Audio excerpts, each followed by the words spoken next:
Next, we shall talk about how to market and sell your works. Okay, the concept is this. When you try to sell your artwork becomes a commercial product and you become the brand. So you have to think like a businessman in certain situations. The gallery will guide you through in terms of the various things that you need to do, but you must also play ball and cooperate with the gallery to do things that are market friendly. And if you don't manage your own brand, it is very damaging to your career. So always remember to be humble. There are always better artists around you. So do you do the marketing yourself or you partner with a gallery? Let's take a look on the pros and cons of marketing yourself. As an artist, you have what I call the artist aura. The artist aura means that people will buy from you because you are the artist. So no matter what, because you are the artist, they have an emotional attachment with you and therefore they will buy your artwork. But it will be different when it is in the situation in a gallery or auction or whatever, because that will become logical thinking instead of emotional thinking. So this is your advantage. However, unless you have the know-how, it is very difficult to market yourself. And also, when you do it yourself, you don't have the economy of scale, because even sending artwork to your client's house will be a hassle. And because of all these reasons, most artists who try to sell by themselves, in the end, go to a dead end. Of course, there are some exceptions. For example, Henry Chen, Tan Swie Hian, and Anthony Poon. They are successful cases where they market by themselves. So in today's world, now that with internet, you actually really can cut off the middleman, which is the gallery, and you do your direct sales. However, we strongly encourage you to work with a gallery. This is because selling art is a complicated manner, and the gallery will be able to guide you through. And unless you have a business mind, which not many people have, it will be very, very difficult. Also, it is very unlikely that you can sell through the auction house. You must understand that selling art, it is sometimes not a value proposition. For example, if you go to the supermarket, you see, 2 packets of maybe chicken wings. So you say, this chicken wing is cheaper, you buy, or this other chicken wing is more expensive, and then you buy because, it's a known brand. Selling art is not like that. Because many buyers are not very knowledgeable, so they depend a lot on the gallery or auction house to advise them. Because buying art is really a very knowledge-intensive enterprise. Therefore, art business is actually a relationship business. A good gallery or a reputable auction house, they have the ability to tell the customer to buy this piece because they recommend it. So if you are a new artist, it is very important that you get endorsements from established art gallery. You must remember that art is not a necessity. So there is, in a way, no real needs for your art pieces. So it is best to leave the selling to the professionals. So if you decide to work with a gallery, then how to choose a gallery? Galleries come in all shapes and sizes. You must remember that when you choose the gallery will also choose you.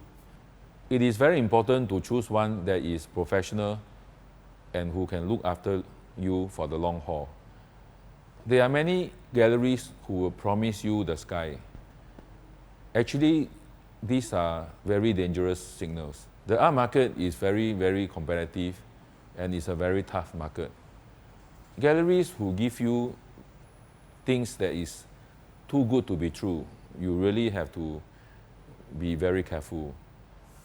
I have an experience of an artist who tell me that, oh, so and so gallery can sell for him at higher price and really can sell.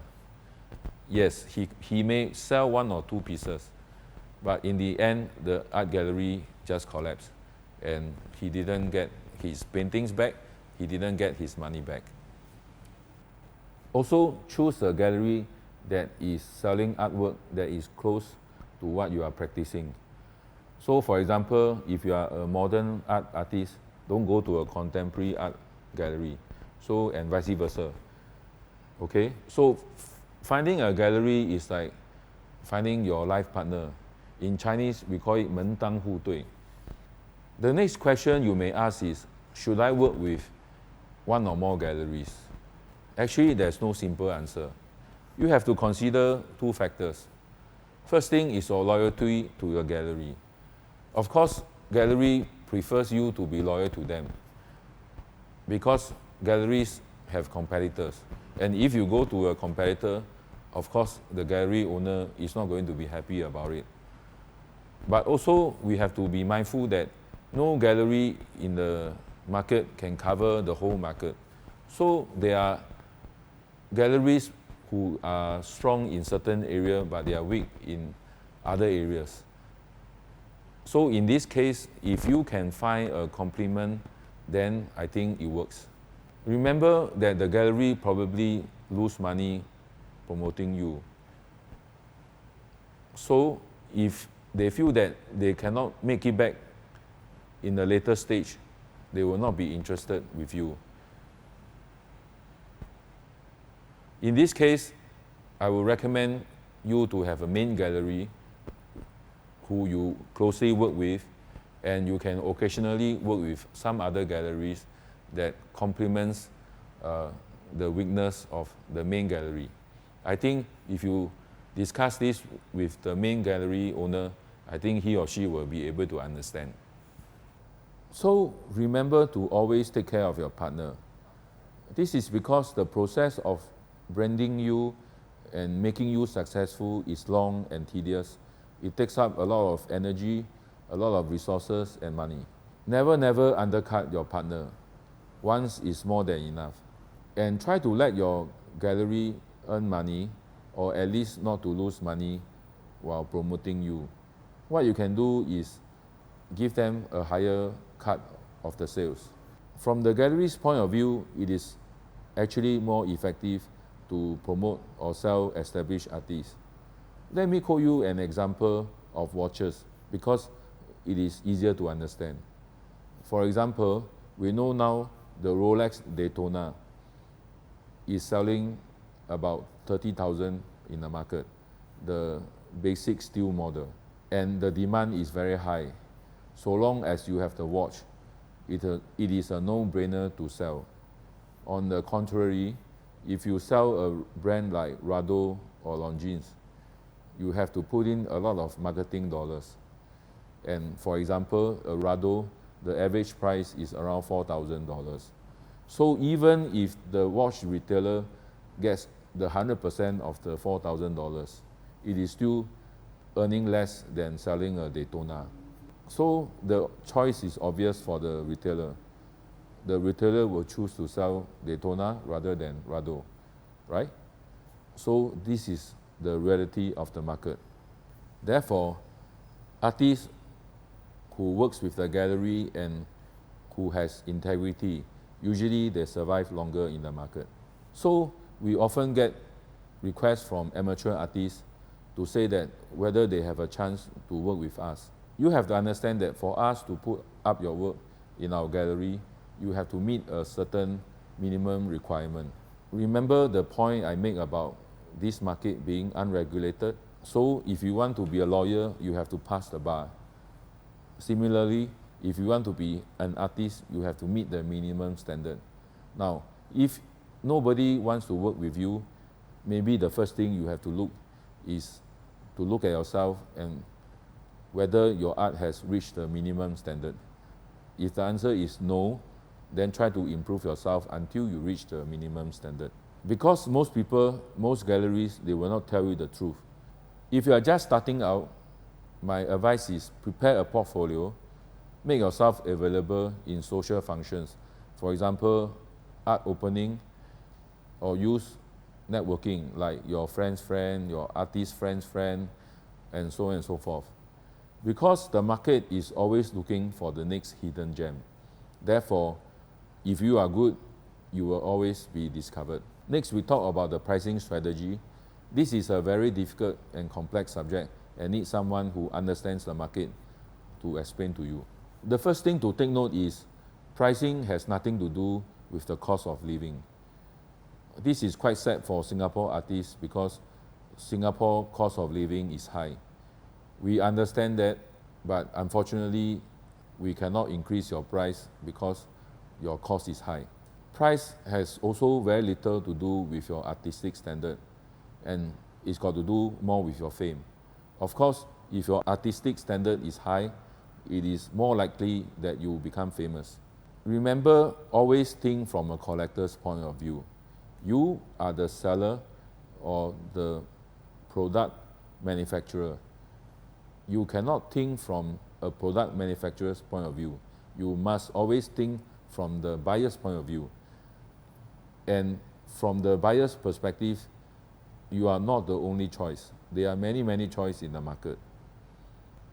Therefore, pricing is derived from other available choices in the market. And you must make sure that your offering has good price-value ratio.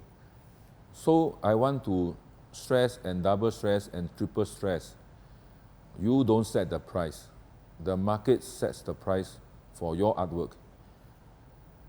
I find too many artists have this strange sense of self-entitlement.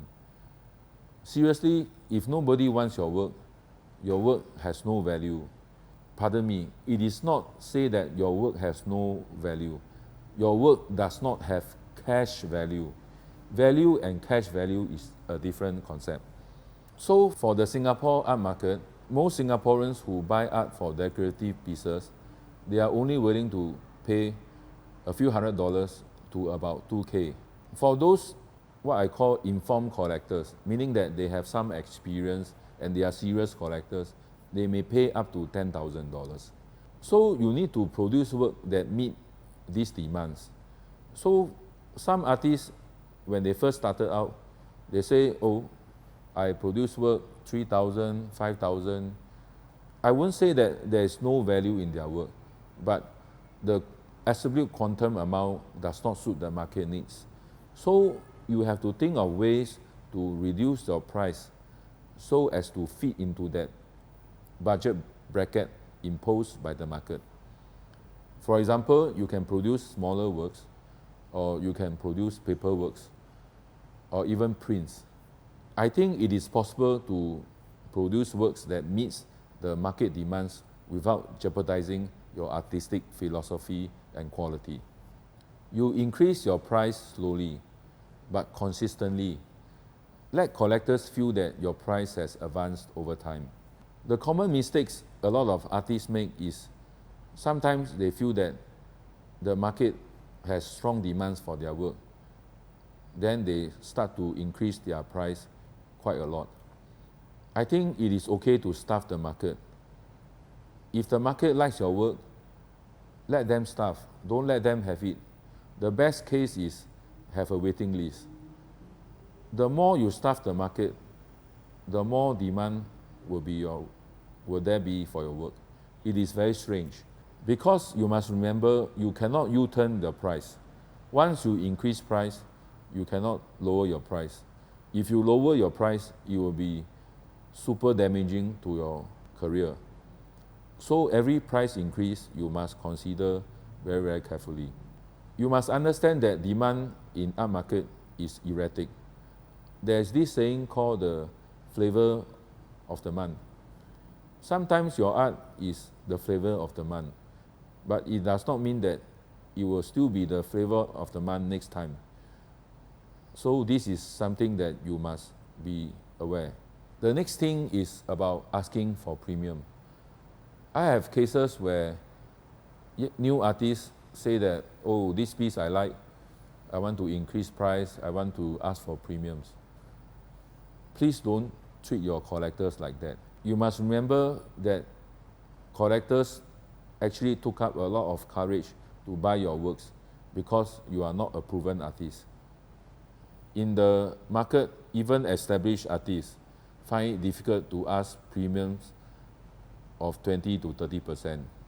Collectors prefer to wait until they can, because collectors can always wait for the next available piece. Remember, you are not the only choice in the market.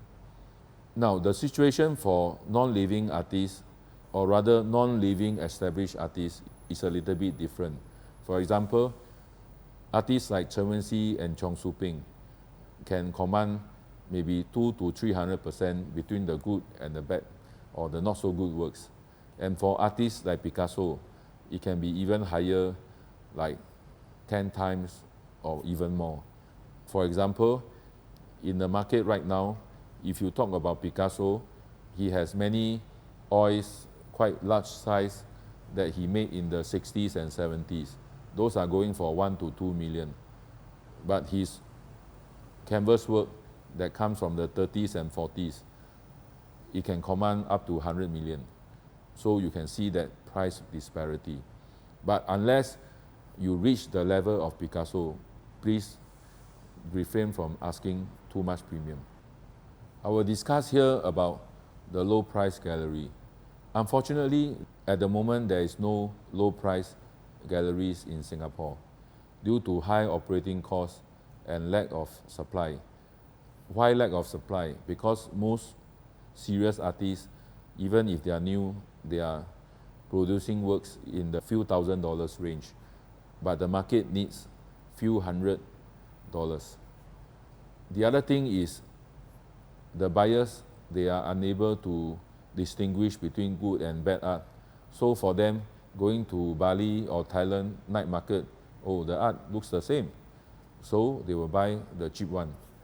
Also at the lower price point, the competition can come from overseas and online. So there's no simple answer. But we really do need a low price gallery. So this is a problem that new Singapore artists will face. Next, we talk about the small little things that artists need to take note on day-to-day matters. Control release to the market. You must find a sustainable balance between earning a living and flooding the market. For example, if you can live by with 2K a month, do not sell more than 2K. Increase your release to the market only when you have successfully penetrated the market and increase your collector base. You can always produce more, but make sure you lock them away. And many artists actually, they fall into the greed, or they simply bochap. They simply don't care and just sell whatever they could sell. And this will be very, very damaging, especially later when you become better, all these old works, not so good quality ones, will come back to haunt you. So ultimately, improving your quality is most important. There are even cases where artists buy back their old works which are not so good and destroy them. We know of Tan Swie Hian doing that. Let's talk about penetrating the market. You have to have a broad collector base to ensure that your work sells at a sustainable pace. You can't really depend on collectors who buy for decorative purpose because these are a very small group in the market. And you must also remember each collector, even if they are serious, they may not buy too many of your works. If you can sell 3 to 5 pieces of work to a collector, it is already considered very good. And you must sustain the interest of your collectors. It's a bit like Instagram, you know, they follow you, right? So you must keep their interest alive. So a ballpark number is about 50 to 70 collectors as an initial target. So this amount of collectors, if you have that following, then you are quite safe. So artists like Ong Kim Seng, he probably would have 500 to 700 buyers. Then during your career, there may be instances where there's a request to buy a group of your works maybe 10, 15, 20 or more. Now, this is a double-edged sword.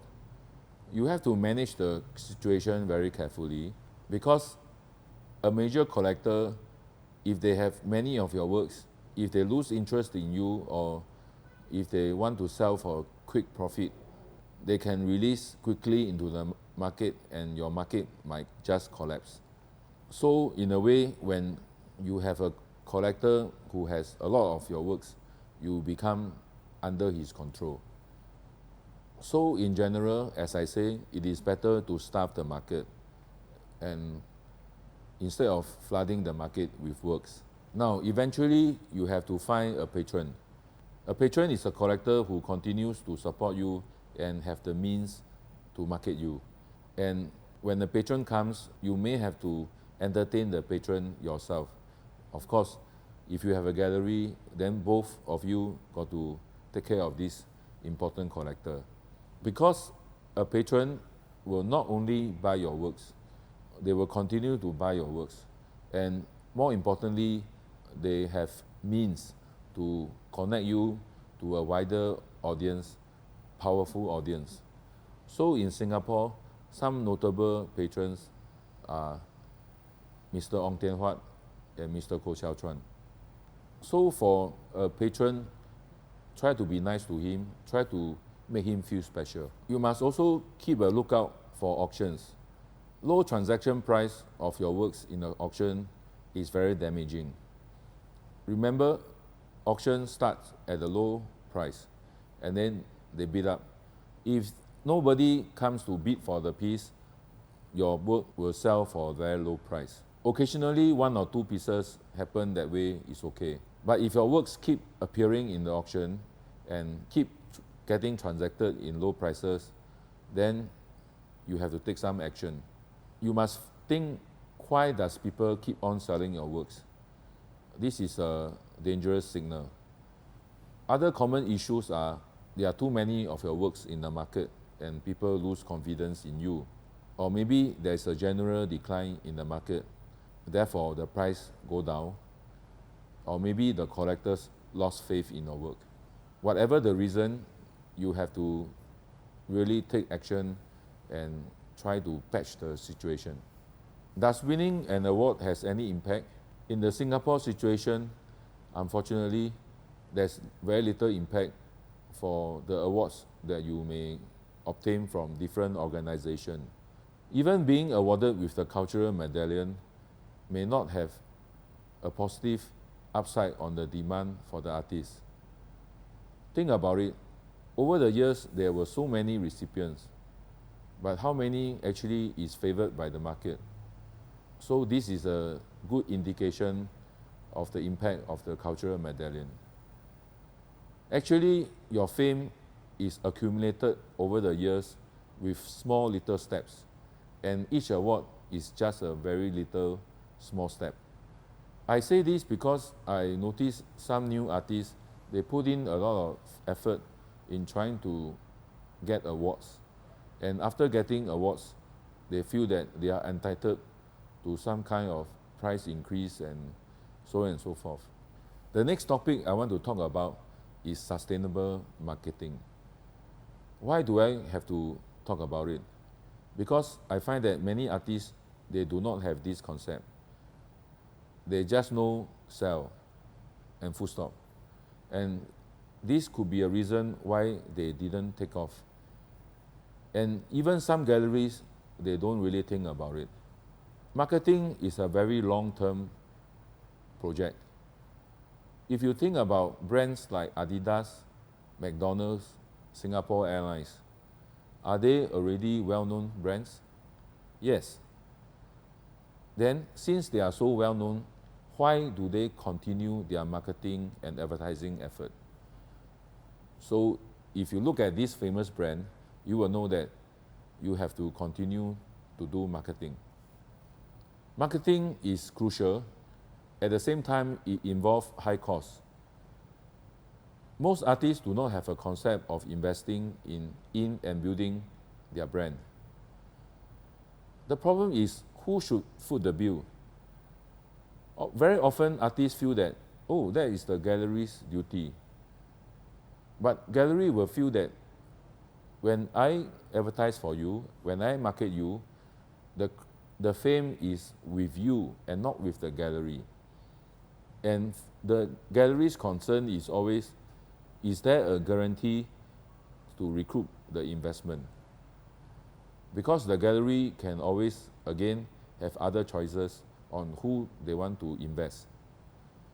So this is a thing that the artists have to work out with the gallery. So in the current situation, most artists or galleries, when they neglect marketing, the result is no progress or very slow growth. Marketing is a long-term project and the results are slow to see. And both sides, that means the gallery and the artist, they both need to make investment and sacrifices. We recommend artists to work with gallery with a proactive approach. Some of the solutions I recommend you are, number one, co-sharing. It is a bit like the CPF model, where the artist and the gallery, they come together, they create a fund, and the money inside the fund must be accounted and only used for marketing purposes. This is to create a discipline on both sides that enough resources is put into marketing. The other way is to sell the works to the gallery at huge discount, because if the gallery profit margin is higher, then the tendency is they will choose you and they will want to market your works. The third solution is to sign exclusive contract. In this way, the gallery will have a peace of mind and assurance that their investments could be recouped at a later time. Here are some questions again for you to answer and reflect.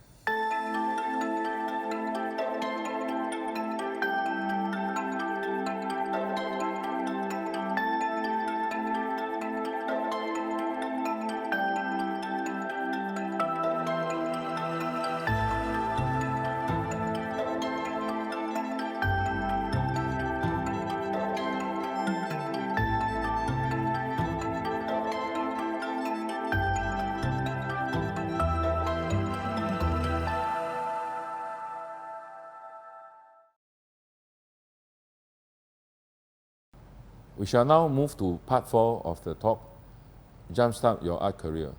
First thing, can you start after you retire? Actually, a lot of our Singapore second generation took this approach. After looking at their experience, my conclusion is it is very hard unless you have a long life like Lin Ping. What happened to Lin Ping is he retired around 1979 at around the age of 60 years old.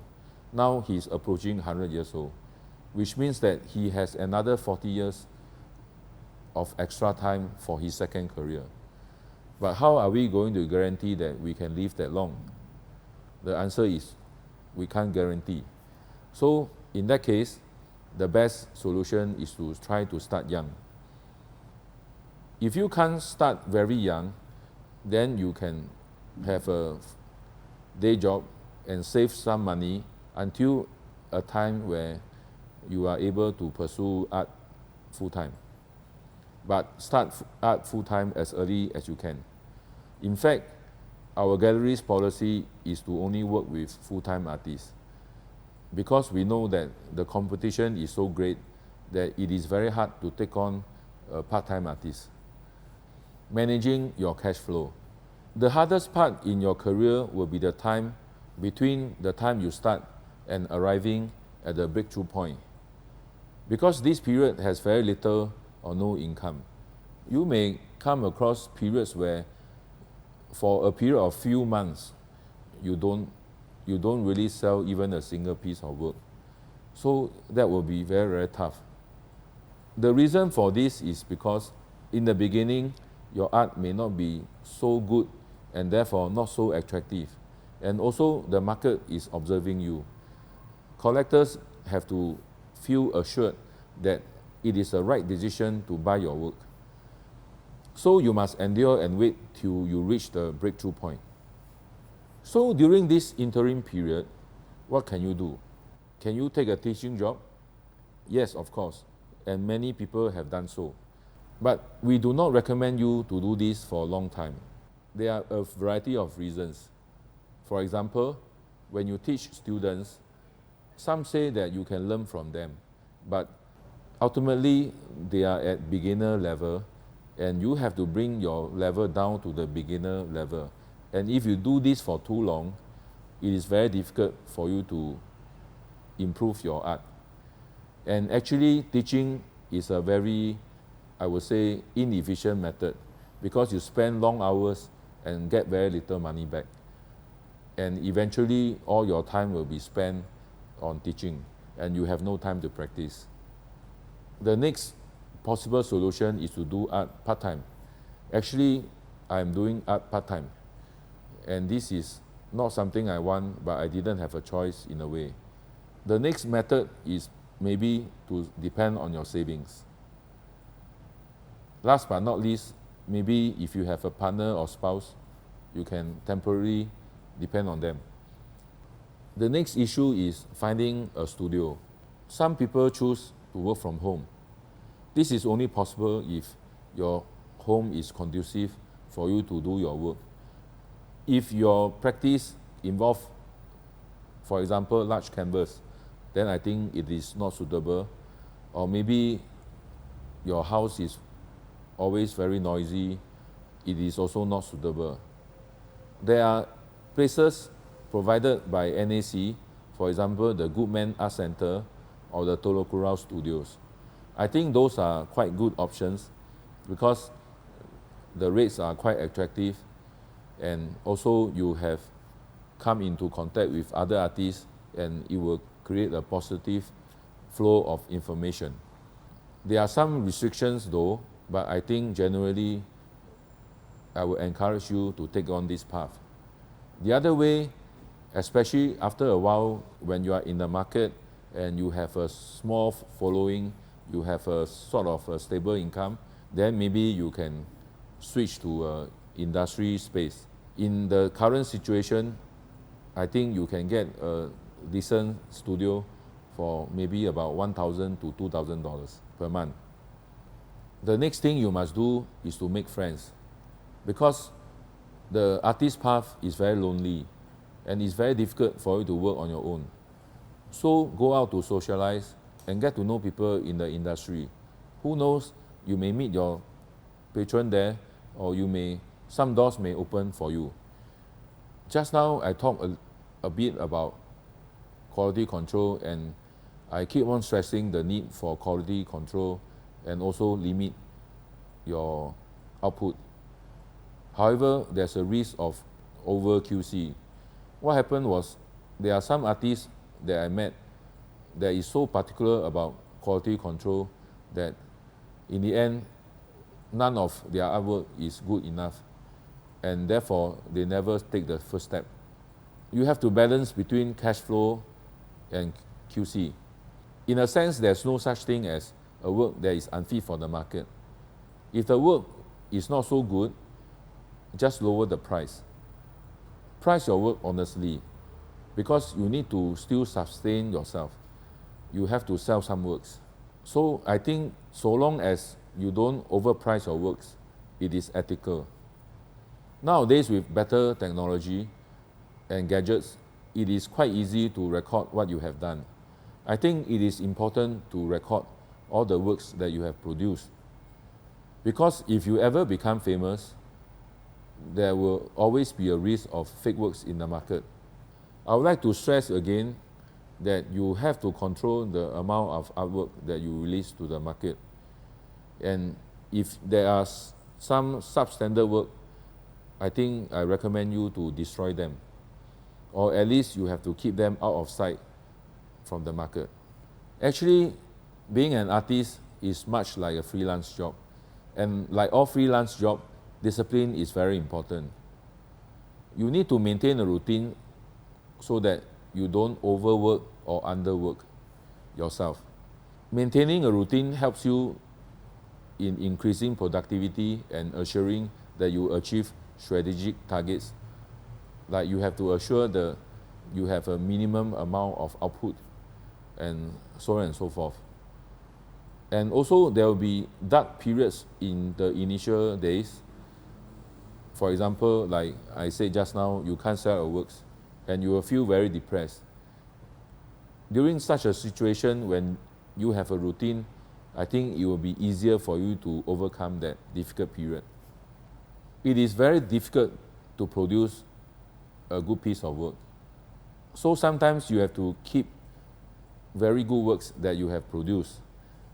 Or if you have to sell them for the need of cash flow, you must keep track where these pieces go to, so that in future, if you want to do publication or want to send for exhibition, you know where to look for them. Try to maintain a core collection for yourself if you can, so that you can keep a record of your progression as an artist. We shall now move on to some case studies and interviews. Of course, it's the easiest is to study myself. How I started doing art. I remember as a kid, when I was like 5 to 7 years old, I already started to doodle. I think my father kept a file of my very early doodling.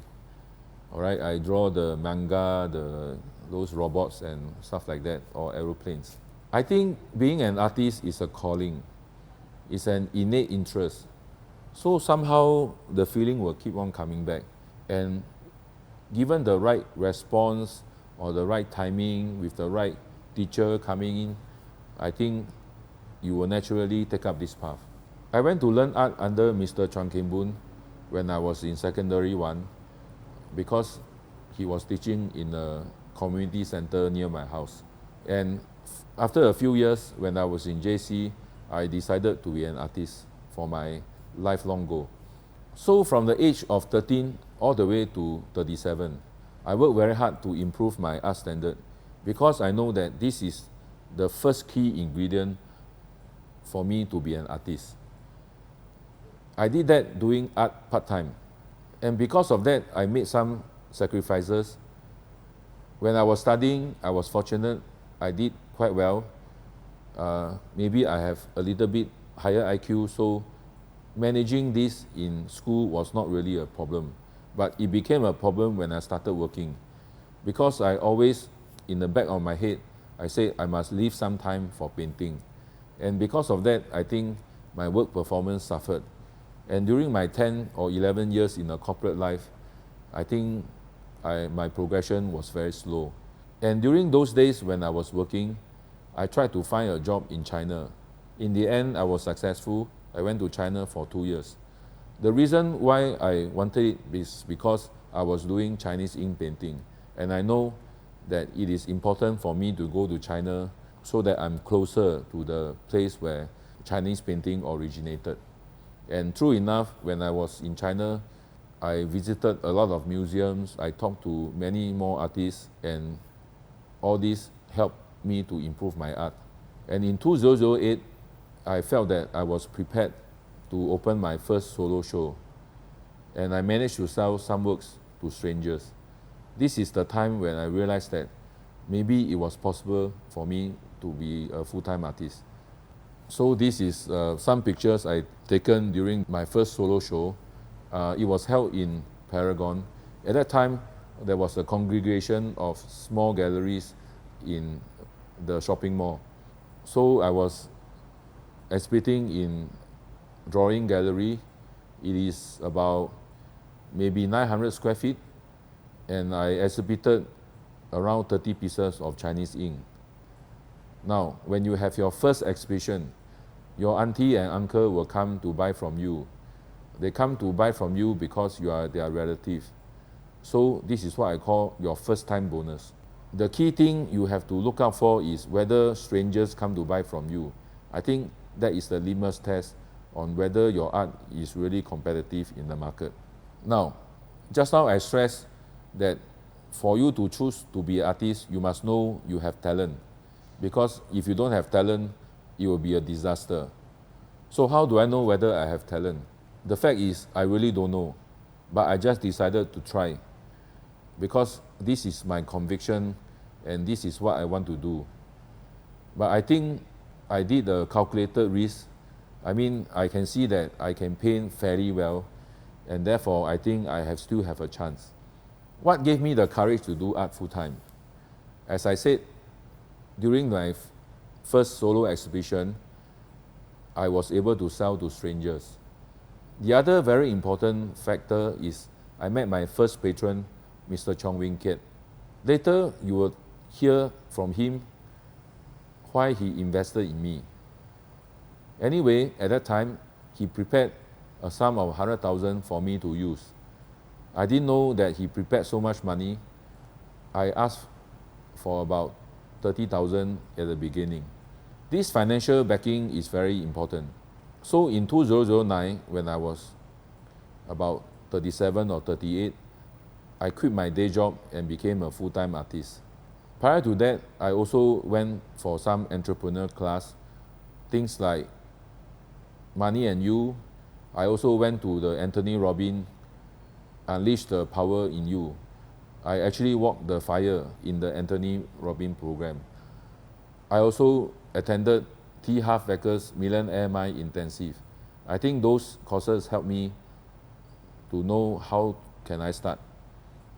And last but not least, when I quit my job, my wife supported with the temporary financial backup. So this is a picture of Artcommune in 2009 at the Chinatown Point. This is the shop front. Chinatown Point at that time was a sleepy shopping mall. It has a lot of antique shop and small galleries. The shop itself is about 450 square feet and the rent was $2,000. This is the interior of the gallery. You can see that most of them are my paintings, but I also get some other artist work. Somehow I knew that I need to diversify the offerings in my gallery. And you can see there, I have a little studio in the gallery. The studio is so small that it's only good enough to put my painting table. At that time, I was mainly doing ink painting. So I just need a table. There is inside, there's a washing bin. And it was so small that I have to walk sideways, inside the little studio. So my concept was, I call it a studio gallery concept. So I can paint on normal times, and when there is a customer, I can go out and double up as a salesperson. So what was the strategy that I took to sell my own artwork? So first of all, I opened my own art gallery to market my art. At that time, I didn't understand why gallery don't want to market young or new artists. Now I know, because the cost is very high and you will lose money. I went to take some entrepreneur course so that I know how to run the business. I tried to share my experience with some artists, but I realized that many artists do not dare or want to take this step. So maybe this experience is unique for me. And also, I painted in a gallery. We have this self-service concept. And at that time, I took up many odd jobs. Odd jobs does not mean that I painted all kinds of paintings or all kinds of commission opportunity that I can get. I also started doing some framing jobs. I mean, I have a vendor that helps me to do framing. But what I'm trying to say is, I try to diversify my offering and my income sources. So after about 6 to 8 months, I was able to earn back the same salary that I was drawing in the corporate world. So this is early commission that I took. Basically, Mr. Cheong asked his friend to commission a self-portrait for me to paint, right? So I'm actually not a portrait painter, and there are some special skills you need to have in order to do portraits.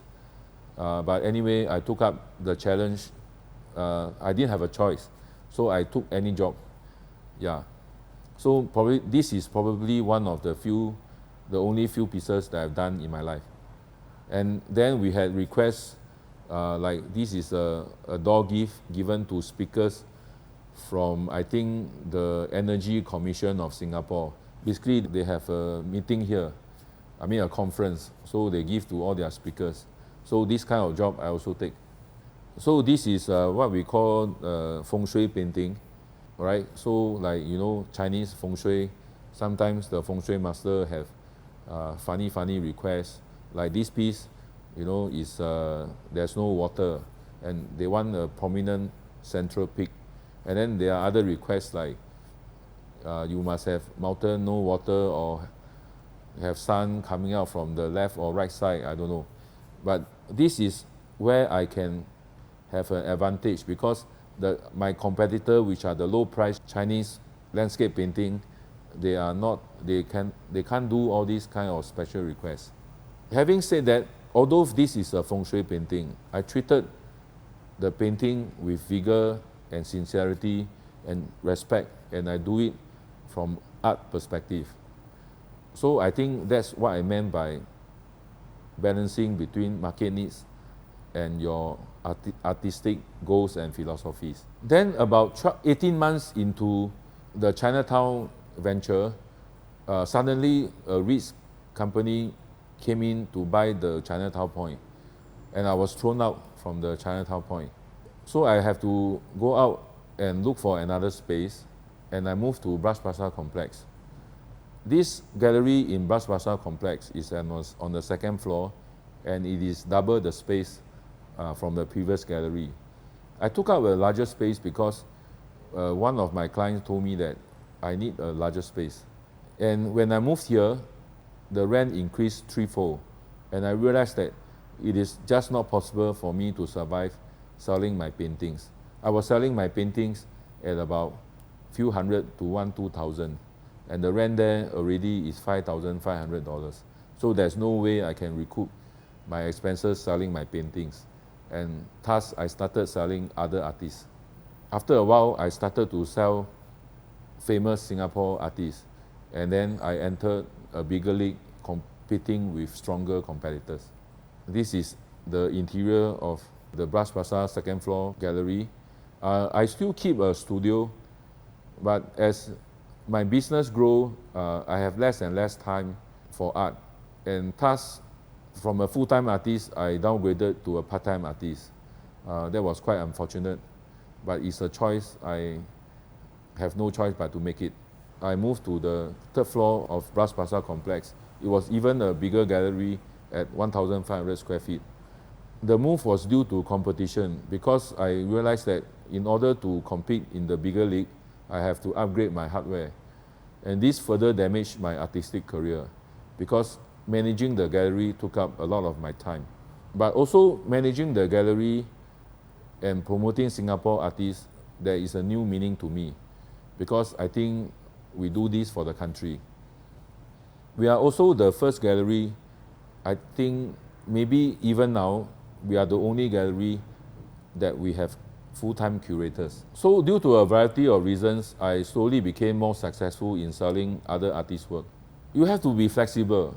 Giving an artist is a tough job. It's a tough thing.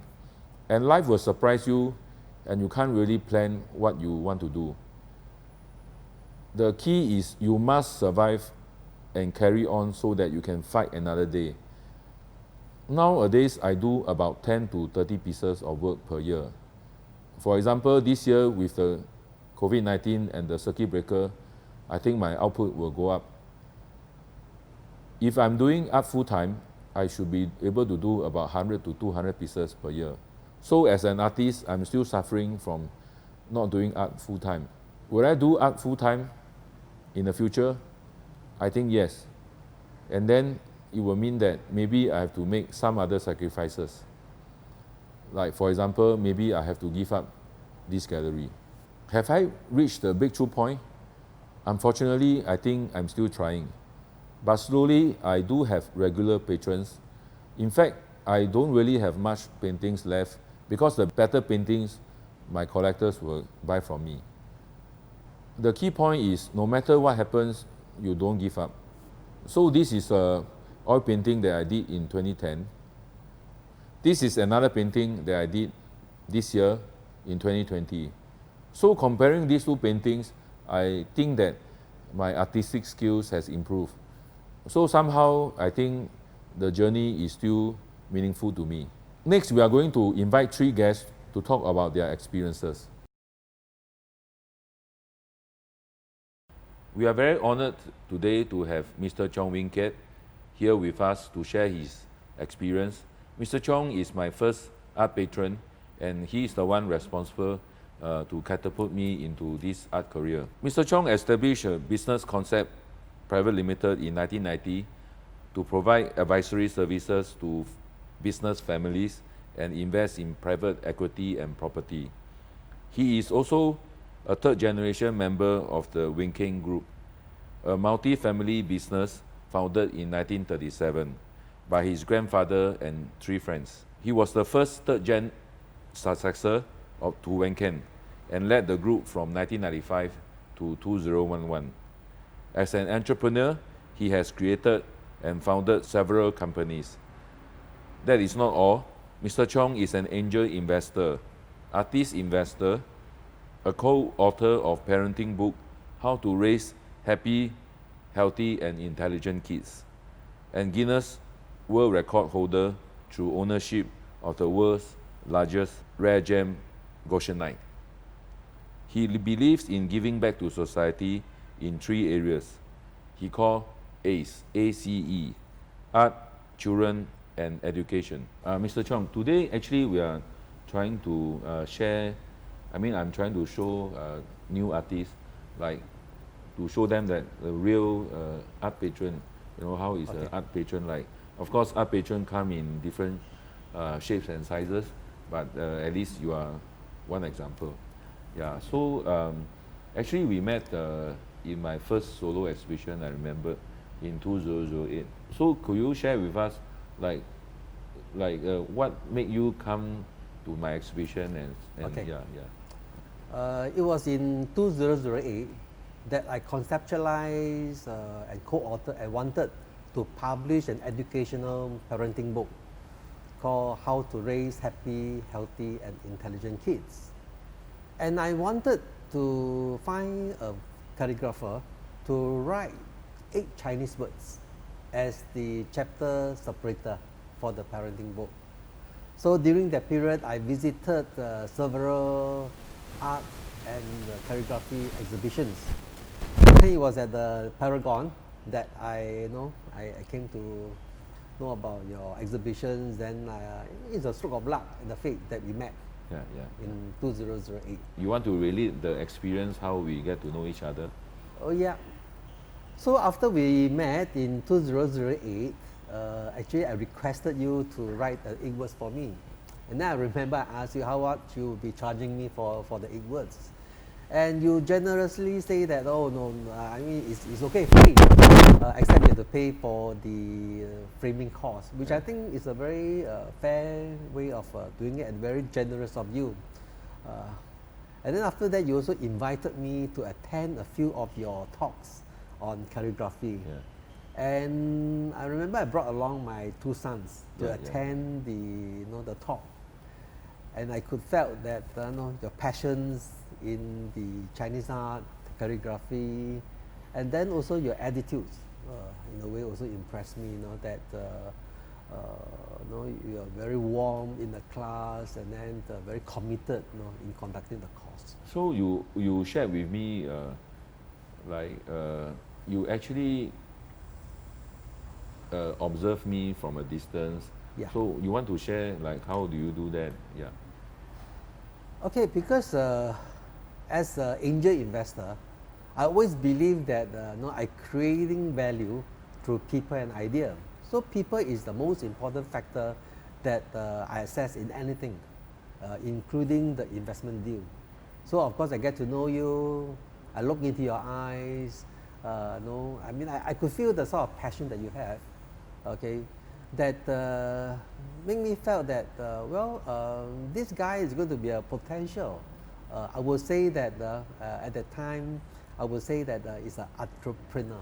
That means it will be good if he can combine his artistic skill with the entrepreneurship. So it will be the entrepreneur. okay, which I think will be successful for Yeah. you. Just for the background information, actually what happened was Mr. Cheong, one day he came to my house and he suddenly said that, Aho, if you can, if you dare to take the step to be a full-time artist, then I will jump in with you. Then I was thinking like, wow, what does he mean? But later then I realized that he is willing to invest in me, and that got me thinking, and that is the one of the key reasons why I have the courage to jump in. Yeah. But at that time, I remember you tell me that there was this Wing Kin 70 years, and then you asked the sculptor Sun Yuli, can you relate the experience? Yes, it was the time the Wing Kin 70th anniversary, and then I wanted to do a project that could have the legacy for Wing Kin, okay, not just for the year itself, but for the subsequent years. So I thought art were able to bring up the legacy for long term. But unfortunately, that was a family business. So I didn't have the free hand to use the family money. So I think the timing was good. When you approached me, I was thinking that, well, I didn't fulfill my the dream in the artist investment, but now I got this opportunity. Why don't I tried it out with this gentleman, which personally I felt that you met the criteria to be an entrepreneur. First of all, I think that you are gifted, okay, and you have got the attitudes, and you got the passion, and the most important thing is that you have got the skill since young, learning Chinese calligraphy and Chinese art, and also at the right age. I think that time you are probably in 37, 30 plus.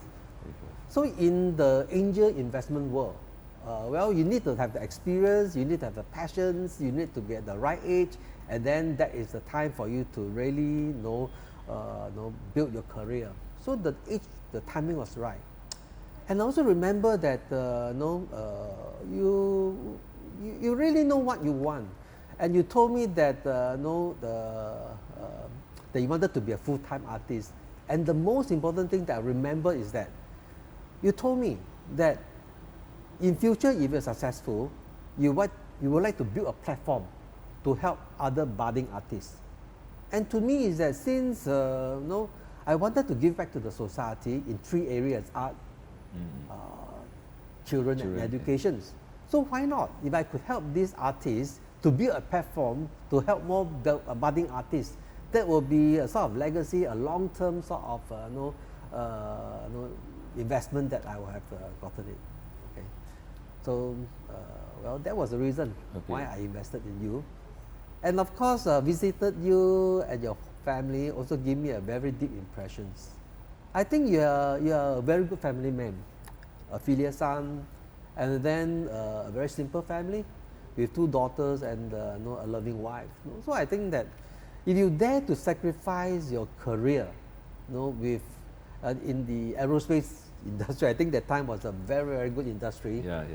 I see no reason why I dare not invest in you, because you have put in all your chips on the table. I think if you fail in this project, you have got more things to lose than me. So just now you was talking about your motivation. But as an investor, I know investor they will have like, I mean, you must have some, I would say, more tangible aims. So what was your aims like?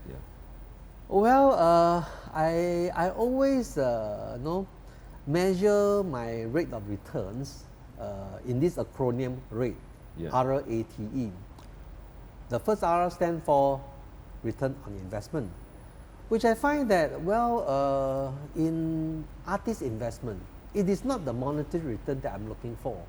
Of course, if I could get back the capital investment amount, that would be good. But more important thing is that the A, which is the alignment of objectives.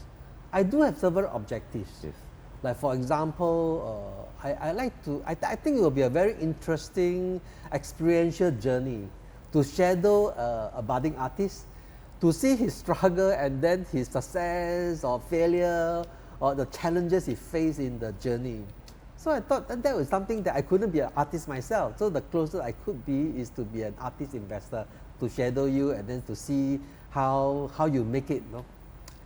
And the other objective is that, as I wanted to give back to the society in the art, children and educations. So obviously, if you want to build a platform to help other budding artists, that will fulfill my objective. Yes. And with all these things in mind, frankly speaking, the monetary return is not the priority. Okay, but I felt that, I like you also as a person, very frank, very jovious. And that is the time that I spend with you for the period.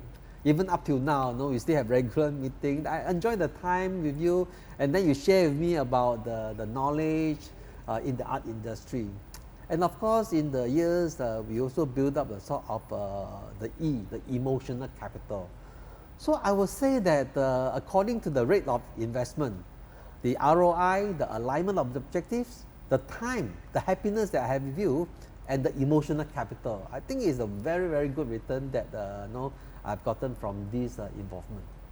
Thank you. Yeah. So thanks. So just a sidetrack for the audience. So actually, what happened is 3 years into about 3 to 4 years into the investment, Mr. Cheong he made a good structure. So maybe later he will share, but the structure was good, and then he got back all his capital, right? Yes. And also this is the point that I learned from him, because at the beginning my mother and people around me were asking me, hey, why is this chap investing in you? Like, are you sure he will make money? And at that time I also don't know, but later I realized that, for investors, I mean, sometimes they are not looking at monetary return. So I think this is a point that maybe for young artists, when they look for a patron, they also can consider this, because I think for people who can patronize the arts, I don't think earning the next dollar is at the top of their head. So maybe there are these intangible things that they are looking out for. Yeah, so I think this is a point learn, and maybe new artists can take. So could you just share with the audience, like, what was the structure that you have came up with? Yeah. Actually, in the angel investing, the important thing is about the structure. When we invest, even before we invest, we must think of way of how to exit, so that we know that whether we're going to make money, or at least we don't lose everything that we put in. So the way that I structured the deal is that no different from any other angel investment deal that I make.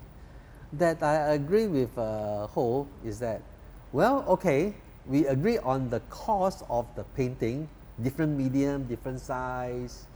So, but if you could sell the painting, then we will share the profit. Okay, I think it was about 50%, right, sharing the profit. But if you couldn't sell the painting, then those painting will be mine at a very nominal cost. Yes. Okay, and very fast we agree on the deal, and then he just simply dropped the agreement. And I said, okay, I trust the person. Yeah. Then we signed the deal. And that's why you say, the money that invested initially, of course, the painting was not sold. But the good thing is that Ho also suggested that he want to have an art gallery, so that not only to sell his own painting, but also to sell third parties' artists' paintings. Okay, and that is a very interesting concept, a model, business model, because he was creating an ecosystem in the art industry. And I think that is very useful. And I don't think many artists have done that. Either they are good gallery owner or they are good artists. But combining both is very rare. And I agree to that. And true enough, after a few months, of course, I also try to introduce as a patron, some of my friends, to ask him to commission some art pieces. And then he also get the thing rolling, get in additional revenue. And those paintings that sold, I do get back the profit as agreed. Yes. Okay, that's how we I manage the investment amount, in a very, I would say that very safe way. And I would say that the best deal that once we have made was a charity art event. Okay, that on that day, actually those it's Ernst and Young. Ernst and Young, yeah. Yes. All those art pieces display were painted by Ho, and I would say technically those were belong to me because was sold. And he managed to sell quite a fair number of pieces. And of course, as well we agree, a portion went to the charity through Ernst and Young because there's a charity art. Yes. I was more than happy to do that because that is doing the charity. Yes. And after that, a portion came to Ho, and after deducting the cost, I got back quite a handsome amount. And that actually made me felt that, that was one of the best investment that in a way I could help the charity, I could get back some of the investment costs. And I think that was how I gotten the investment amount within a few years. I would say that less than 5 years, the investment cost. And it was also the right timing that I suggested that, my investment in the gallery, why don't we convert that into more painting? And then we agree on the same formula, that if we could sell the painting, then we share the profit. If we couldn't sell the painting, then the painting will be belong to me at a very nominal cost. And then I remember a few years ago, those paintings that in the portfolio remain unsold, I struck a deal with Ho just over a dim sum breakfast. I think within 10 minutes that we settled the amount, and then he agreed to settle it by installment. I said, why not? Okay, we just close the deal. So the overall is, I would say that. So basically, I buy back he bought rice from me. He bought back all the things. But that was a very, very beautiful moment that I felt. That when talking about ROI, return on investment, not only I make back the cost within the 5 years, and I also make some return that I could answer to myself as an angel investor. Hey, there's monetary return even in artist investment if I structure it correctly, if I put into the right artist. So that was a very, very fulfilling investment that I've made. Yeah, so again, background. So basically what happened was Mr. Cheong agreed to buy my paintings. He don't care what painting I paint. Yeah, so we agreed on like a sale price. So it was very, very low. I mean, a nominal amount. So he paid me in a sense like salary. He invested as a shareholder in the Artcommune when he first started. And then he paid me, we agreed on a deal to pay me a salary for 2 years. So this is like how he did the investment. I think the lesson learned here, retrospectively, is that I find that a lot of young artists are very concerned with the number, like, my price must be this. If I sell too low, like, no face. I think as a start, right, we got to be nimble. And then because I was thinking to myself, wow, there is like it's a guaranteed income, right? So it's okay. We just have to take the plunge and take whatever opportunity that comes along. So but I think at the end of the day, everybody is happy. And like what he shared, eventually, now that I have, doing quite okay lah, as a business owner, I buy back the rights. Actually, what happened was after some time, right, I lost track of how much I owe him. Then I think that that's a big problem. So eventually I said I just buy back. I mean, I just add on something to that. Okay, it was a very fun moment. Okay, because what you have asked for the money salary, I could see that it was a very big haircut from your previous job.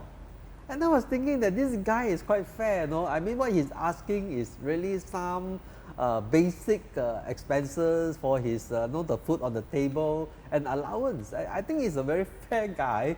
That he's not asking more than what he used to earn as, in the commercial world. So he so willingly to have a pay cut, and then he put it in his sweat equity. So I was thinking that, oh, why not? No, I think it's a very fair deal. Okay, yeah. So it was a very fun part that we structured the deal, and then we agreed on it, and then well, it ended up a very happy sort of partnership. Thank you. So now that I hope this investment was a happy ending for you, will you continue to make another artist investment? Okay. Individually, I may not invest in another artist, okay, but never say never. It also depending on some of the divestment of my existing private equity, especially my investment in a rare gem project. Well, if I could get a very meaningful monetary return for this from this rare gem investment, why not? I might even set up a foundations that really focus in the in the ACE I talk about, giving back to the society in the art, children, and educations, especially to those countries that the gems came from. Okay. Because I think that artist investment, it is really a sort of what we call angel philanthropic investment. It is a type of impact investment. It is not just merely talking about the monetary return, but the impact it could give to the society and culture in some sort that you cannot measure by the monetary return. And I think that is the thing that those who are affluent or the high net worth individual should put in more efforts. At the end of the day, it is not just the money. It is the journey that you walk, the legacy that you can leave behind, okay, to the society and to the community that we have benefited from. Yeah. Yeah, I think Mr. Cheong brought out a very good point. Is that in Singapore, we often put too much emphasis on art, on the dollar return. Not just collectors, but even government. Like everybody is talking about the dollar value, but actually the true nature of art is that it is an intangible asset. Yeah. So I hope Mr. Cheong would inspire wealthy Singaporean to come in and invest in our art ecosystem. Okay. All right. Okay. Thank you very much. Thank you. Here we have Mr. Boo Sze Yang with us. Mr. Boo was born in 1965, same as the year when Singapore got independent. He was trained in NAFA and he went to UK for 2 times for his master degrees. Most Singapore collectors agree that Boo Sze Yang is the leading artist amongst the generation after the second gen. Actually, can you share with us, like when you are very young, like when you are a kid, like whether art came into your life, how it came to your life, and then how you decided to go to art school? Okay. Actually, my memories from young was actually most of my aunt and auntie. They used to tell me I'm very good at drawing. Oh, okay. Yeah. So I remember, when I was young, we used to draw or make copies of the Sun Wukong, Tang San Zhang, that kind of thing. Yeah. Those more cartoon and caricature. So I think I was quite good at making copies of those. So I think my aunt usually they would say, yeah, you're very good at that. Yeah. I mean I knew I was quite good with drawing in that sense. Yeah. But it never came to my mind that I would or I would want to become an artist. Okay. So even when I was studying in my teenagers here, I actually went to Ngee Polytechnic. Oh, so okay. I did a shipbuilding and shipbuilding diploma. So I finished my shipbuilding diploma, and then I went to NS. So during that period of time, 2.5 years, plenty of time to think about. What was you doing in NS?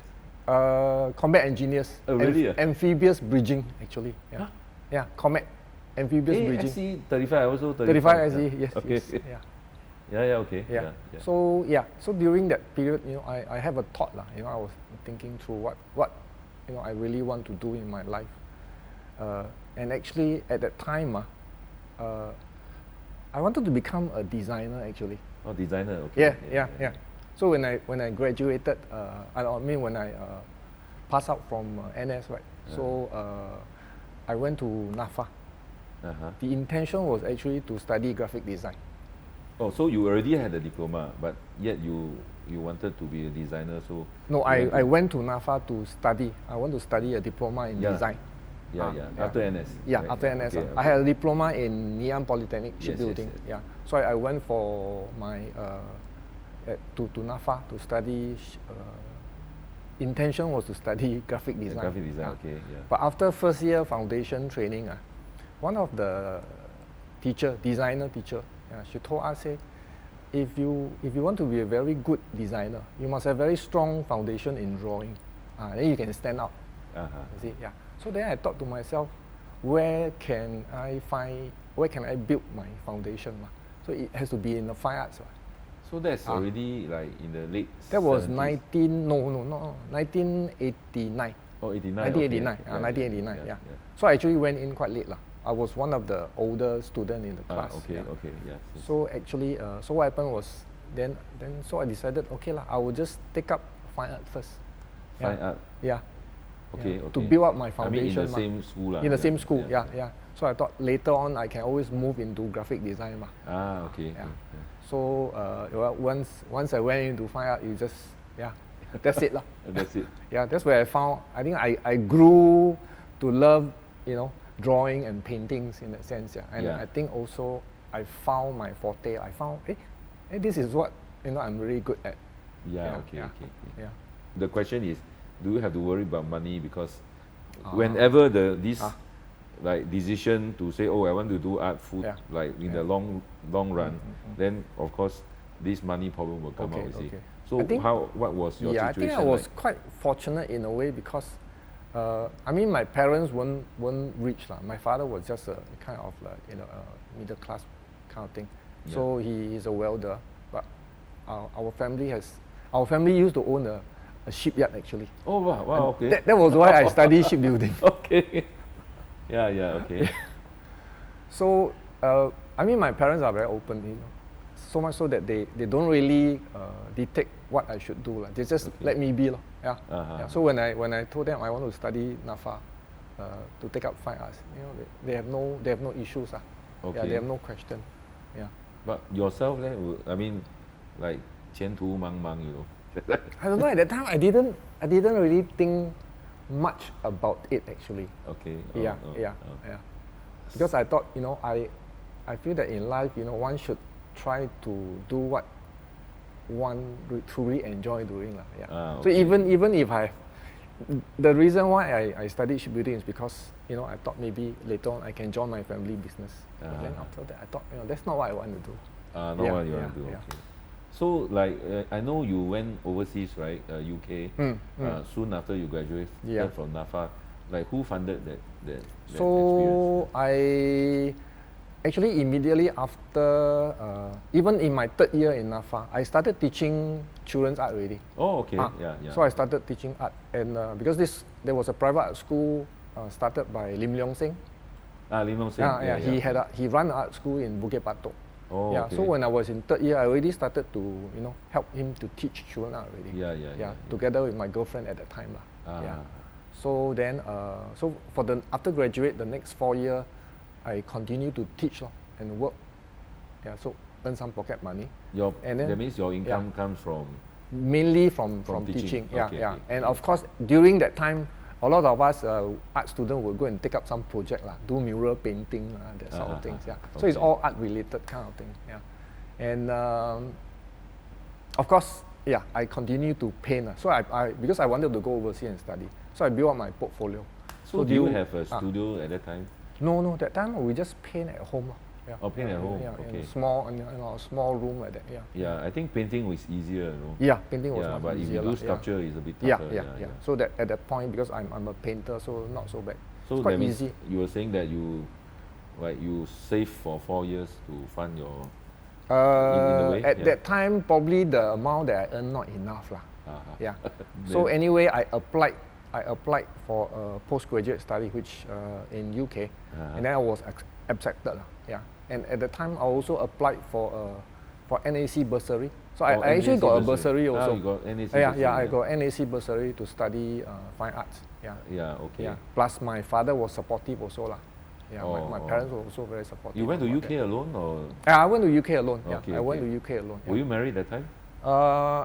I actually got engaged before I went to UK. Okay. Yeah. When you get like engaged, right? Then you know, for young people, it's always this problem of need to buy a house, need to start a family. So what was your choices then? And that was, how do you do it? We at that point in time, let me see. When did we bought our flat? Yeah, that one I can't quite. I think yeah. But anyway, you just went in to buy like. At that time, I think when we applied for houses, wasn't that expensive lah. Okay. Yeah, those in days. the 90s, at that time it wasn't that expensive lah. Yeah. Yeah. Then we pay by kind of installment, CPF. And I think at that point in time, because you don't have job, how do you have CPF? Yeah, I think because at that point in time my sister was working, so we include her name inside.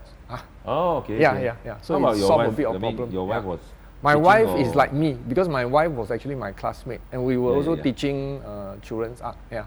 Okay. So after graduated, probably about 2 years later, we took over the art school, and then both of us were running the art school.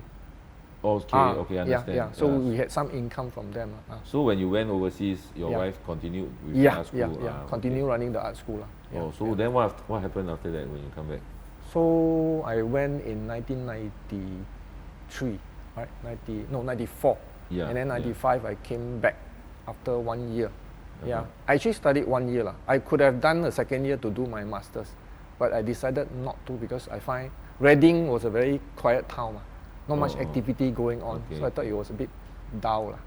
So I thought, okay, I'll come back first, and then maybe I save up some money. I go back to London, instead, which is a more vibrant place. So I came back. Then 1995, when I came back, 95 I finished. 96 I came back to Singapore, and I held my first solo show. At Substation. At that time there was still Substation. So I had my first solo show at Substation. And then so how was the sales like? Sales that time, I think I sold probably about 3 or 4 pieces only. Okay. Not so bad. Not so bad. But I got quite good review. Okay, quite good review. Yeah. Someone from the Asian Art Magazine came and then wrote an article, and it's not too bad. I guess if your art is good, you will stand out. So at that point, I had quite good review also.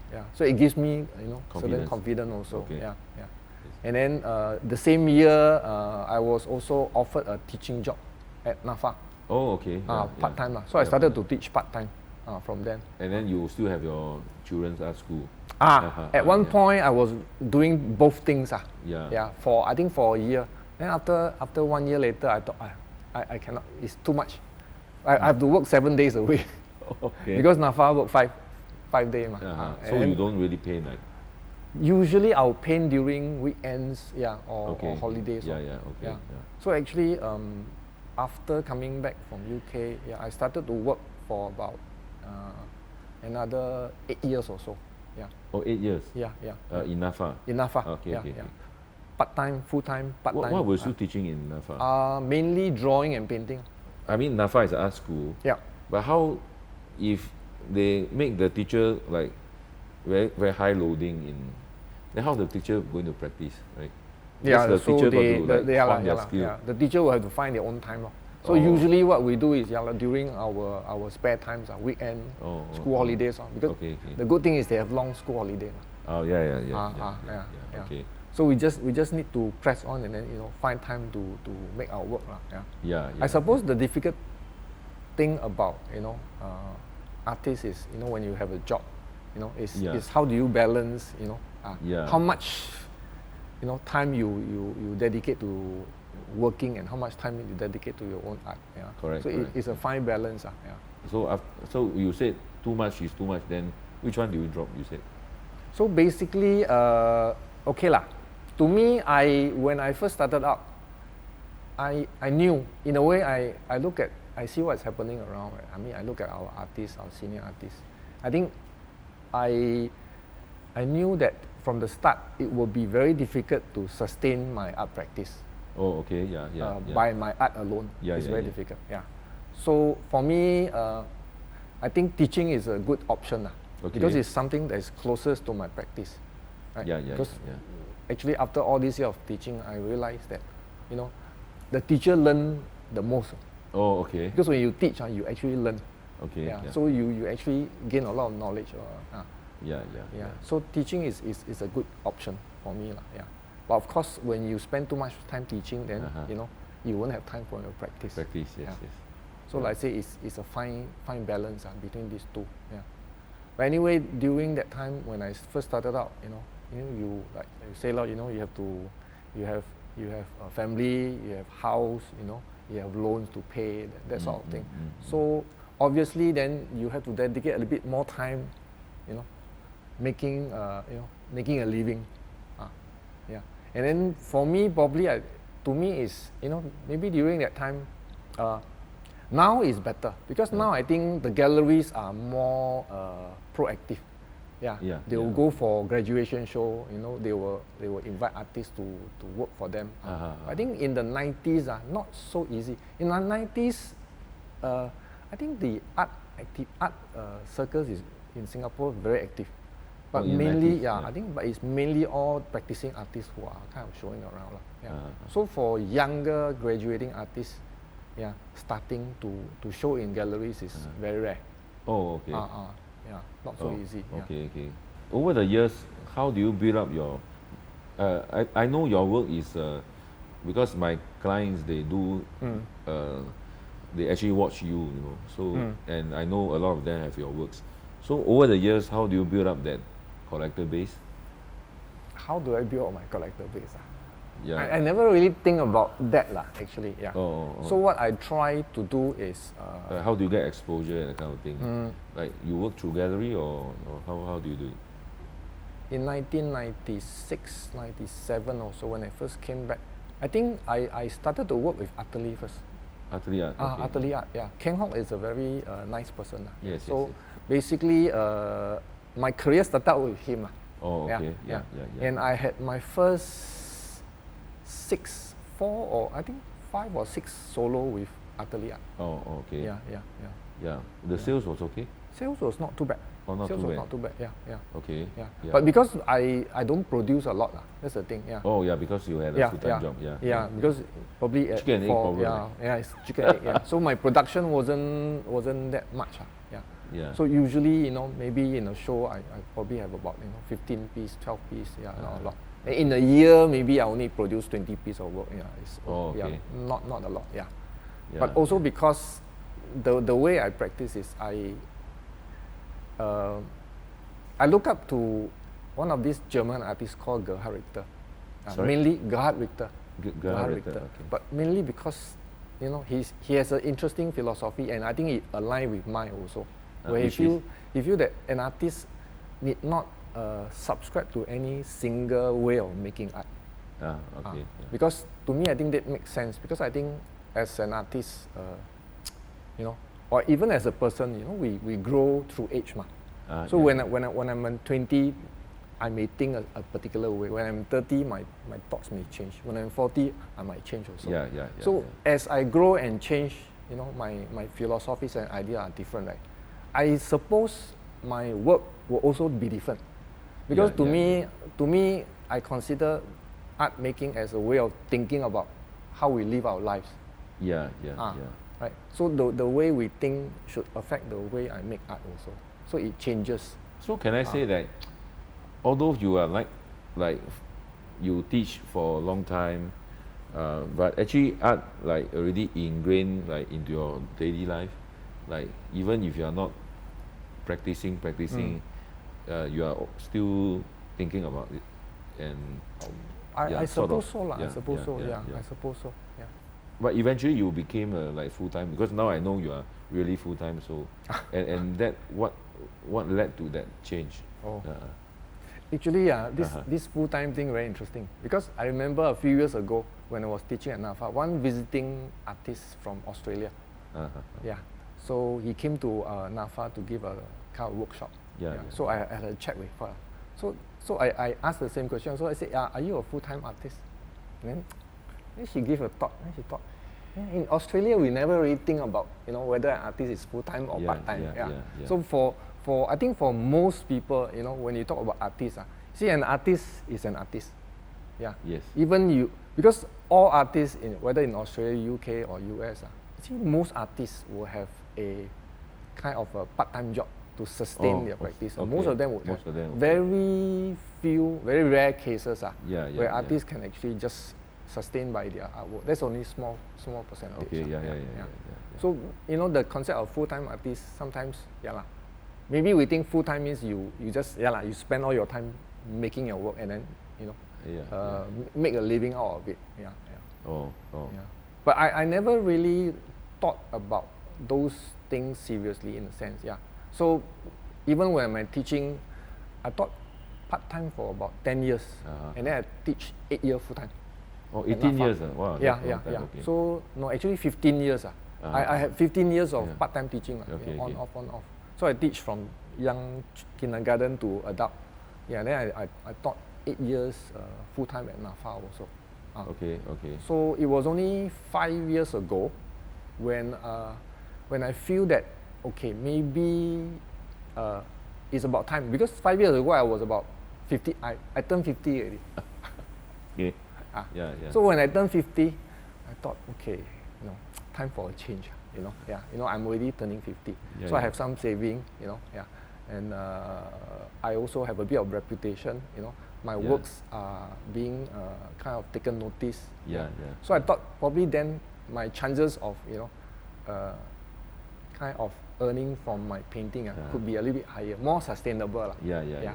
So that was when I decided, I just put teaching aside. I just leave it alone. Yeah. So I concentrate know on my you painting. have the studio in Woodlands. You at Gambas. You bought it when you turned full time, or you bought it long ago? That was I think 6 years ago.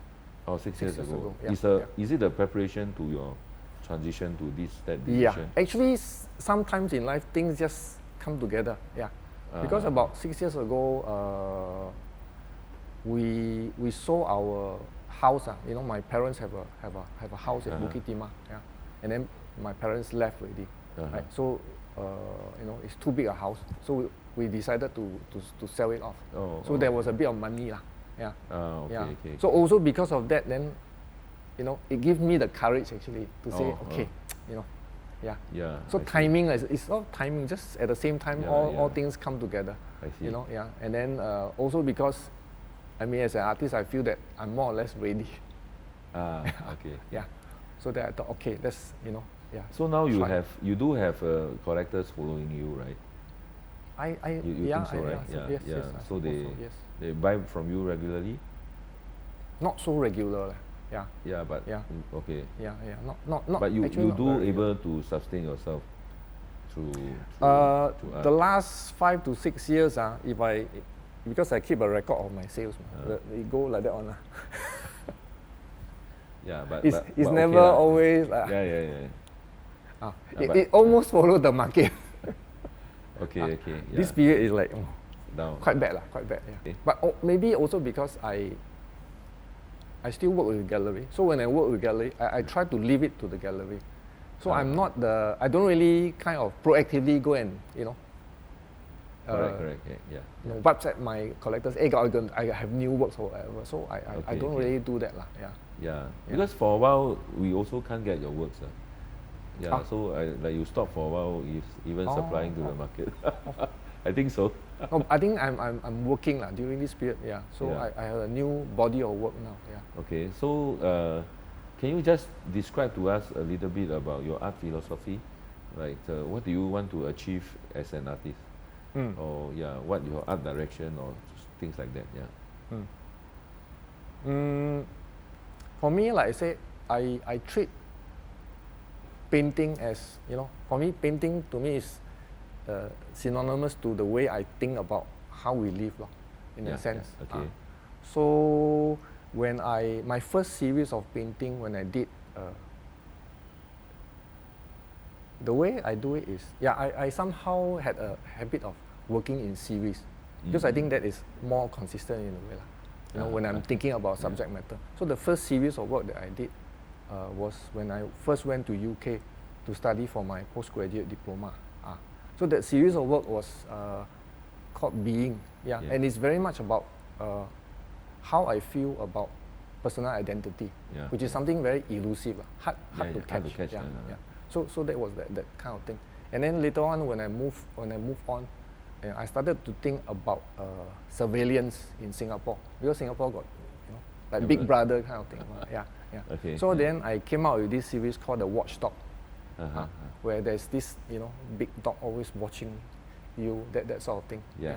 So usually my paintings are kind of reflect what I was thinking at that point in time. Okay. And then when I painted churches, it wasn't really about trying to glorify God or whatever. Actually, it's the opposite, I'm atheist, you know. So I don't subscribe to a religion. So when I paint churches, it was more a way of trying to tear things down. That's why you look at all my church, they seem to be all very run down like that. So I was trying to tear it down and then see whether I can see some truth beneath all this beautiful decoration. So things that I do usually has a certain it's a two-way thing, you know. There's something that attracts you, but at the same time you also want to resist it. You know? So churches are very beautiful. So every time when I go for a tour, I like to, you know, in Europe, their church is always open. So you go in and sit down, enjoy the mood, you know, the scenery, the calmness. And then for shopping mall, it's more about consumerist society. You know, actually, I don't enjoy going to shopping one. Okay. Too many distractive things. So all those different series that I painted is actually, it more or less reflect how I think about, you know, the subject matter. From a person point of view, how I see certain things. That's why you look at all my paintings. There's no figure inside. There's always empty. There's no figure. So the person is either the artist or the viewer. See, hopefully you can see my point of view. So that's how I have developed my various series. But interestingly, of course, if you put all my series together, it looks like done by different artists. But I think if we were to study the work carefully, you can see a linkage. You can see a linkage. And there's certain hint of techniques, you know, that kind of continue also. Finally, this video is for the new artists.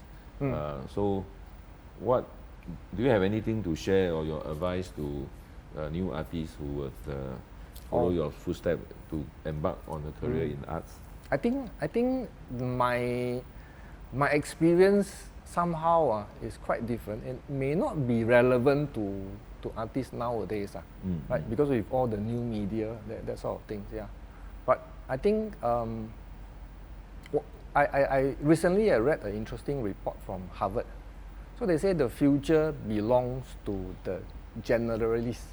Okay. That means 通才 people who know a lot of different things, which is quite relevant to today's society. And you look at how artists work today, it's usually they are more or less generalists in a sense. And then you look at contemporary situation. One interesting observation I noticed is that doctor, lawyer, scientist, architect, all of these different career, they can become artists. Right. Even you were an engineer before, right? Also you can become an artist. But for an artist who is trained in art, right, you cannot be doctor, right? You cannot take the role of doctor, lawyer, scientist. Retrain can. But you must retrain. But for those that I mentioned, they don't really need to retrain. They just need to conceptualize certain things, you know, and they can adapt quite quickly.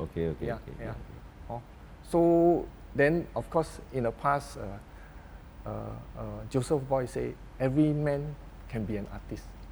Say everybody can be an artist, which is quite true nowadays. You know? But to me, an artist cannot be everybody, right? So what I'm trying to say here is that as an artist, the important thing is to find yourself. Yeah. So because with all this whole myriad of artists around, you know, so many artists doing different things, you know, I think the most important thing is not to try not to follow trend. Like, You need to spend time, and then you know, the destination is to find yourself. Okay. Right. Which will take, you know, a long period, quite long period of time. Yeah. And then of course then you need to persevere lah.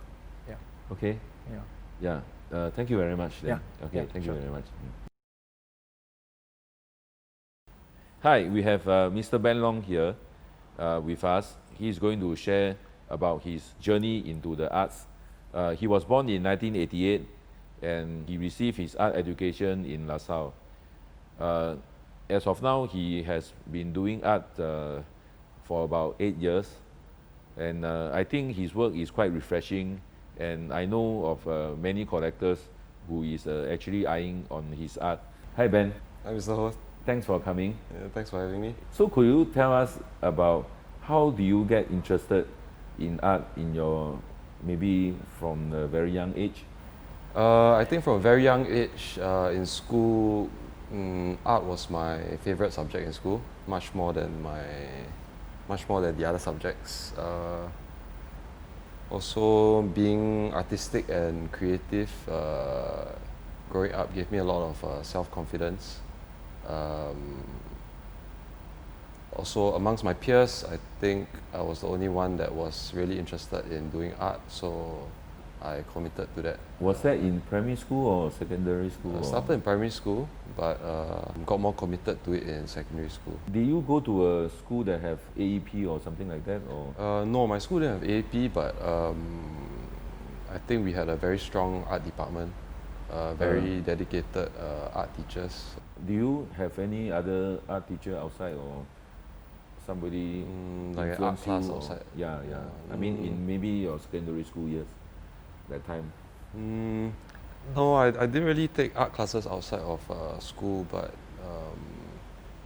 the art teachers in secondary school, they gave us a very good art education from a young age.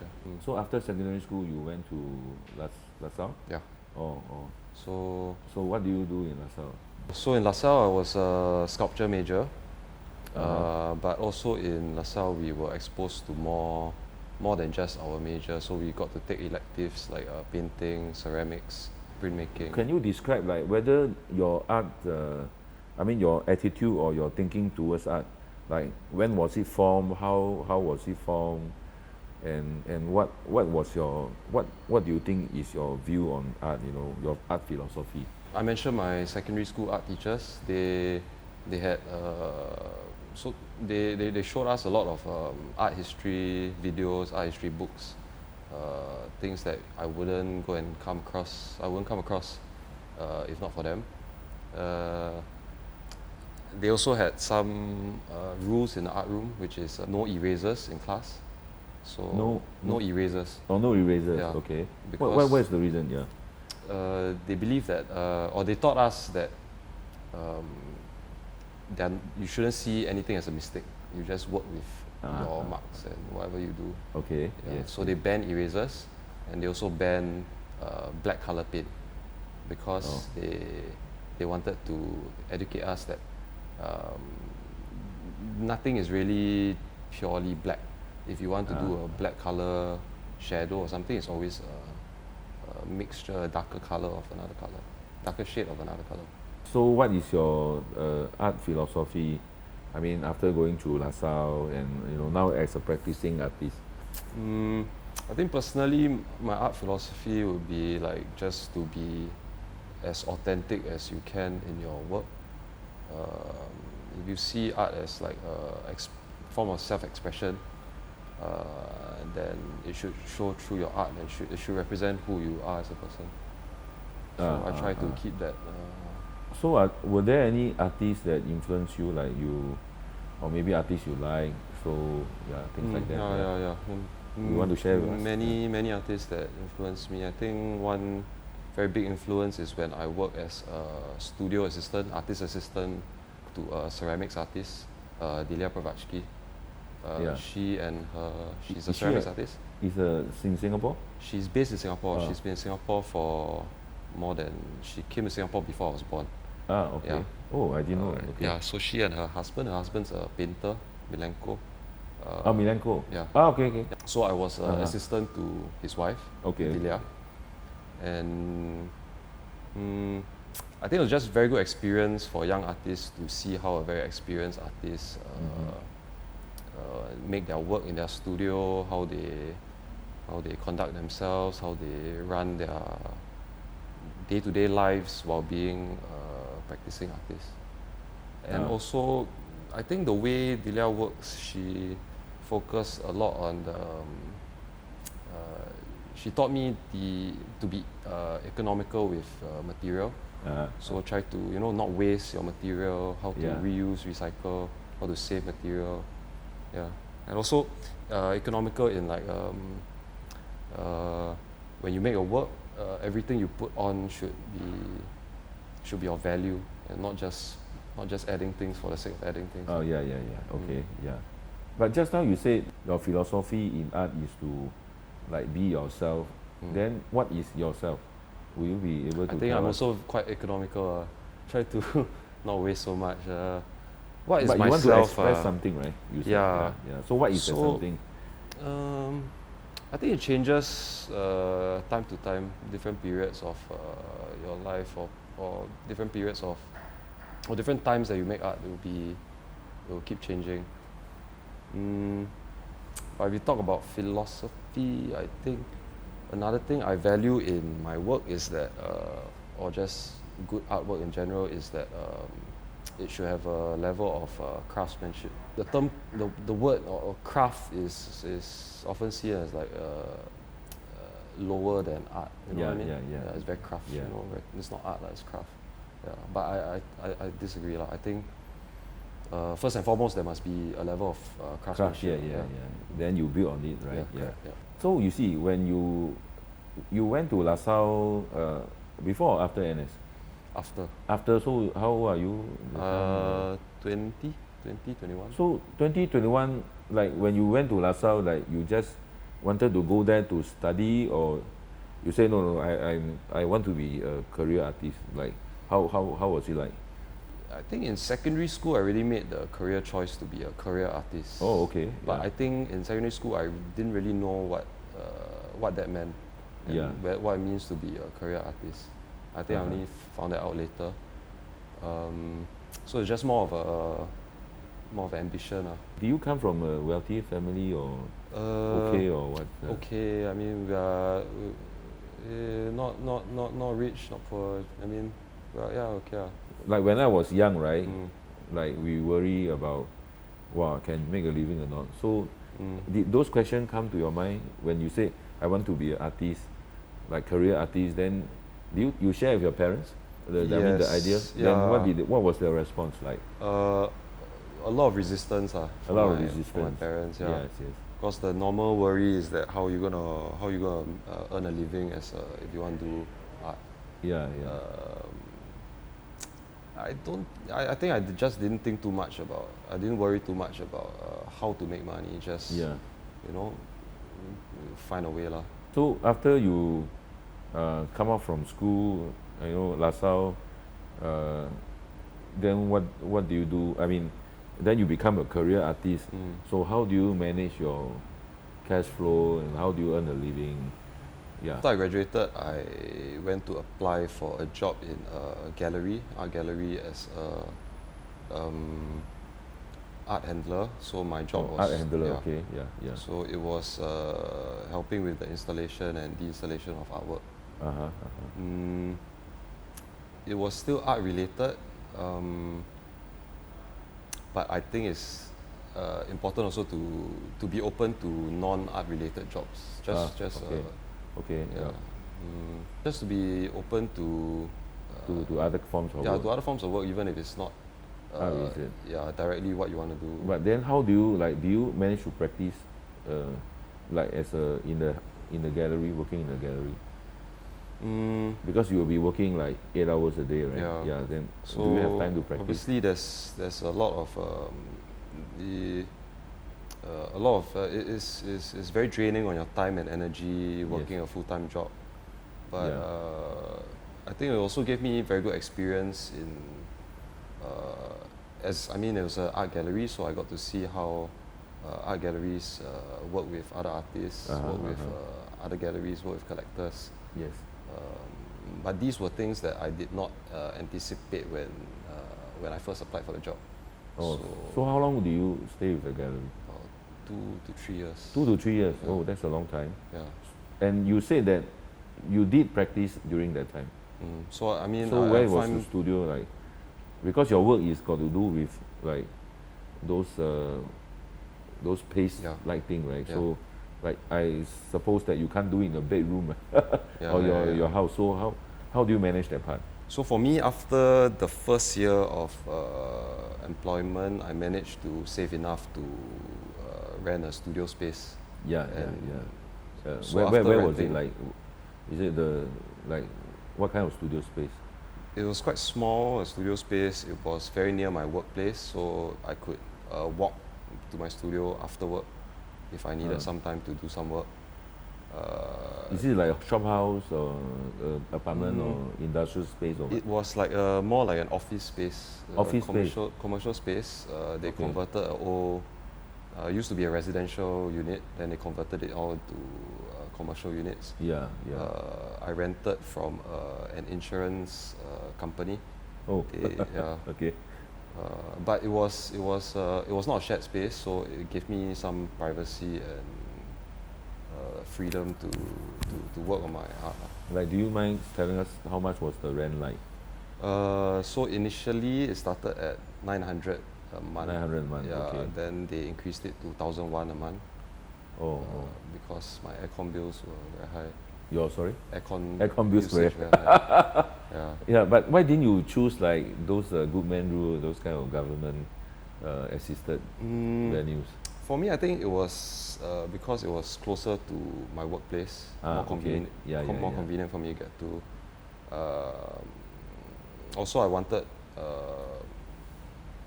more privacy and my own personal space. Oh, okay. Yeah. But I think yeah, it's I mean the studios in Goodman are more affordable and more spacious, and also you get the community of fellow artists around. Yeah. You can bounce ideas off each other. Yeah. But I think it's just a bit too far for me to travel back and forth. So after you quit, I mean, you said you stayed 2 to 3 years in the gallery. Then after that, what do you do?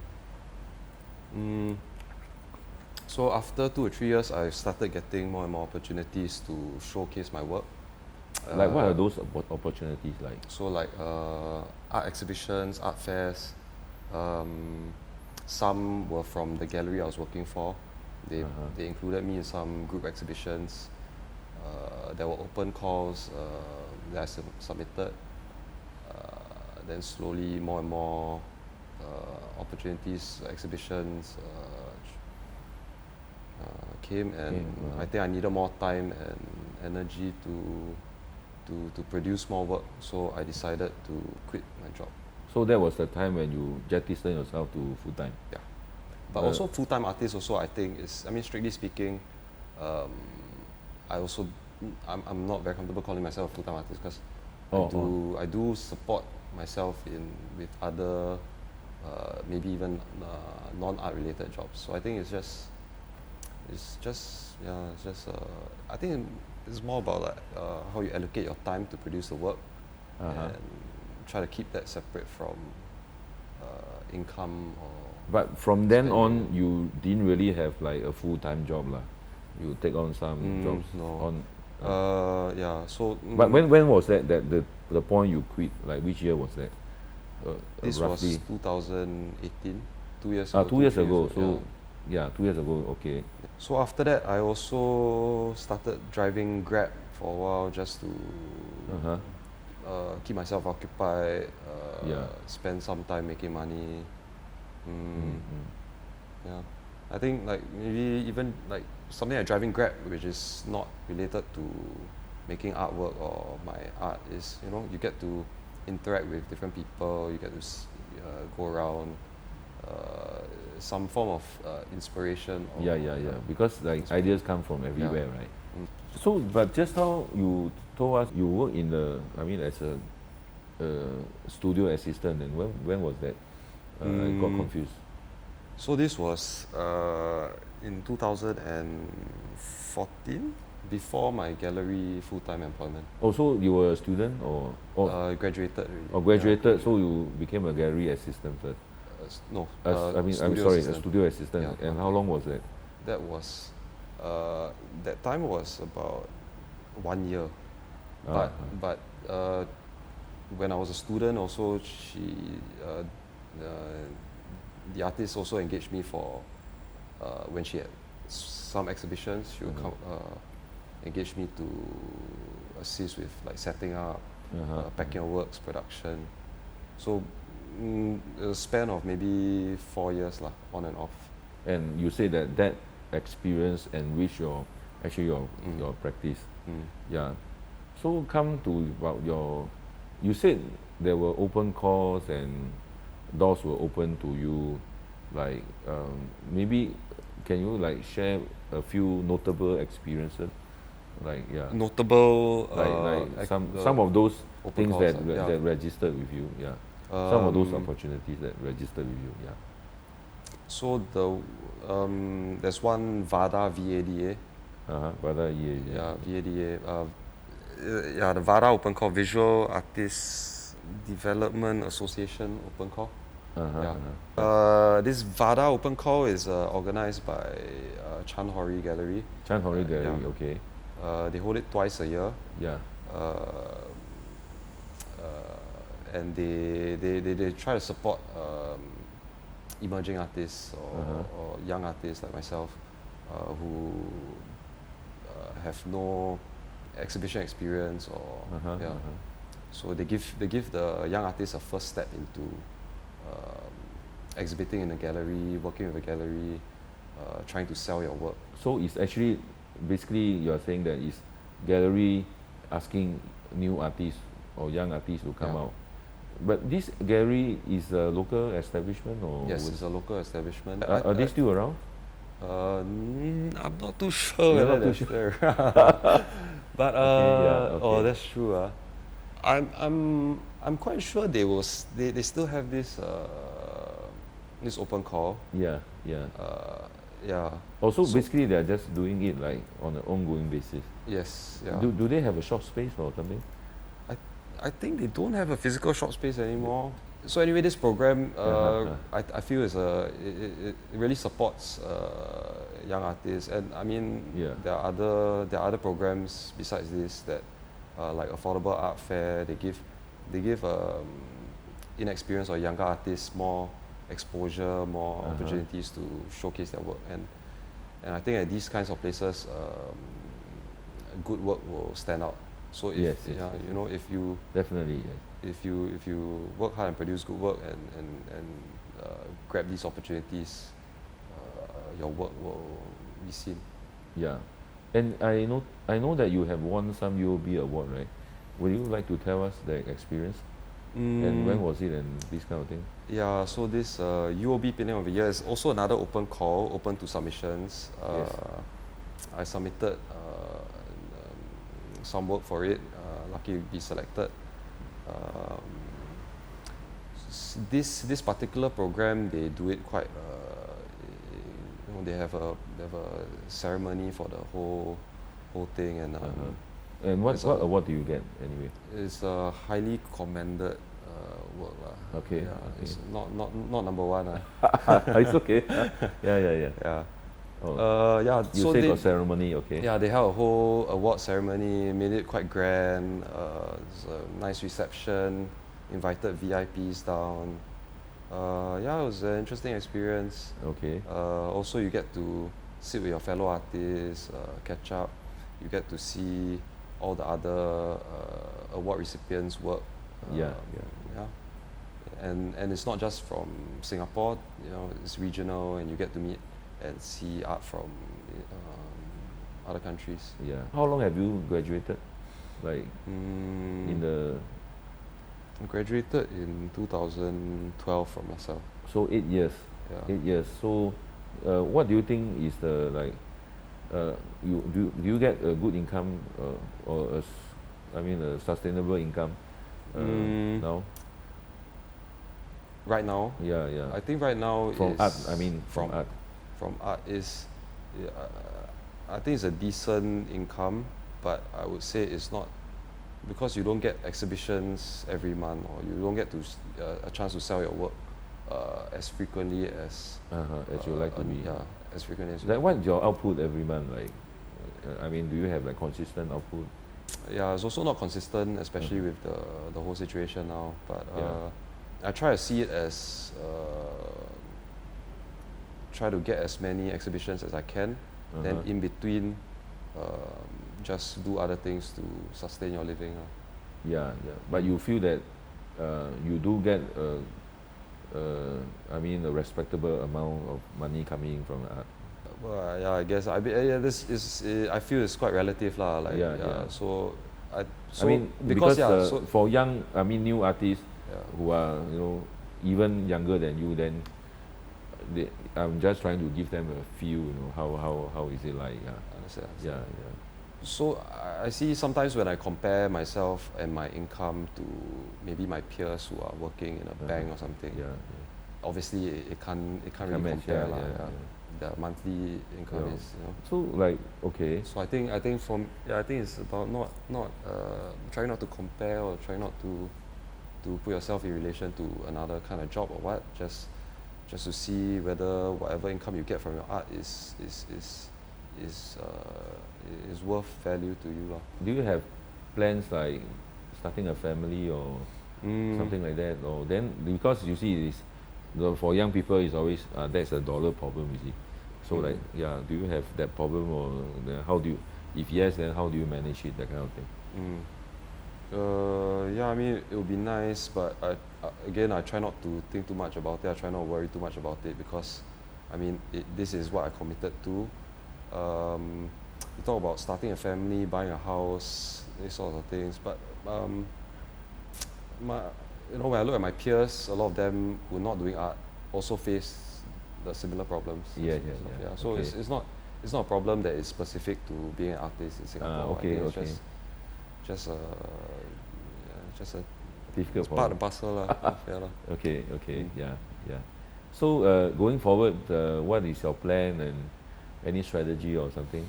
In regards to my art, or Yeah, okay, I mean, so art as like in both in art and also in your like selling art, because this topic is about how to sustain yourself. So maybe the audience is interested to know, like, Right. that part, the dollar part. Yeah. I had an exhibition in January, before the whole COVID situation. Yes.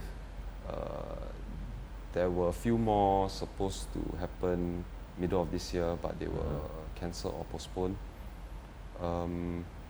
But I think I'm trying to plan one for beginning of next year, just to keep things fresh. Yeah. Just not to be too idle for too long. In between, like few months ago, I was working as in a COVID lab testing. Oh, I'm not sure okay. if I mentioned to you so. Uh-huh. But my point is just that it is just try to grab opportunities when they come your way lah. Okay. Do you have a like regular collector following you? Like they buy regularly? Not really, no. Not really. Oh. Another part of my plan is to start an art studio, Yeah. open to public. People okay. can come in, learn different art techniques, ceramics, printmaking, charcoal drawing, things like that. Just for me, I just got a new studio space. Okay. So it's a larger studio space, and I was thinking of trying to have the space try to generate some revenue besides producing and selling artwork. So the space itself will give me some income. Do you have any advice, or you want to share anything with newer artists that follows your footsteps? I would say don't follow my footsteps. Okay. No lah, I think just be open, be open-minded about things. Yeah, Don't be so fixed in I must only produce artwork. You know, just try to be open and also don't worry too much lah. Yeah. Okay. Okay. Thanks. Thanks very much. We have come to the end, and thank you very much for your attention. Please feel free to contact me if you need any information. My email is at the beginning of the first few slides. To wrap things up, I think art is important for Singapore. I hope more young people will take up the challenge and choose art as their career. And I hope the video was useful to you. Thank you very much.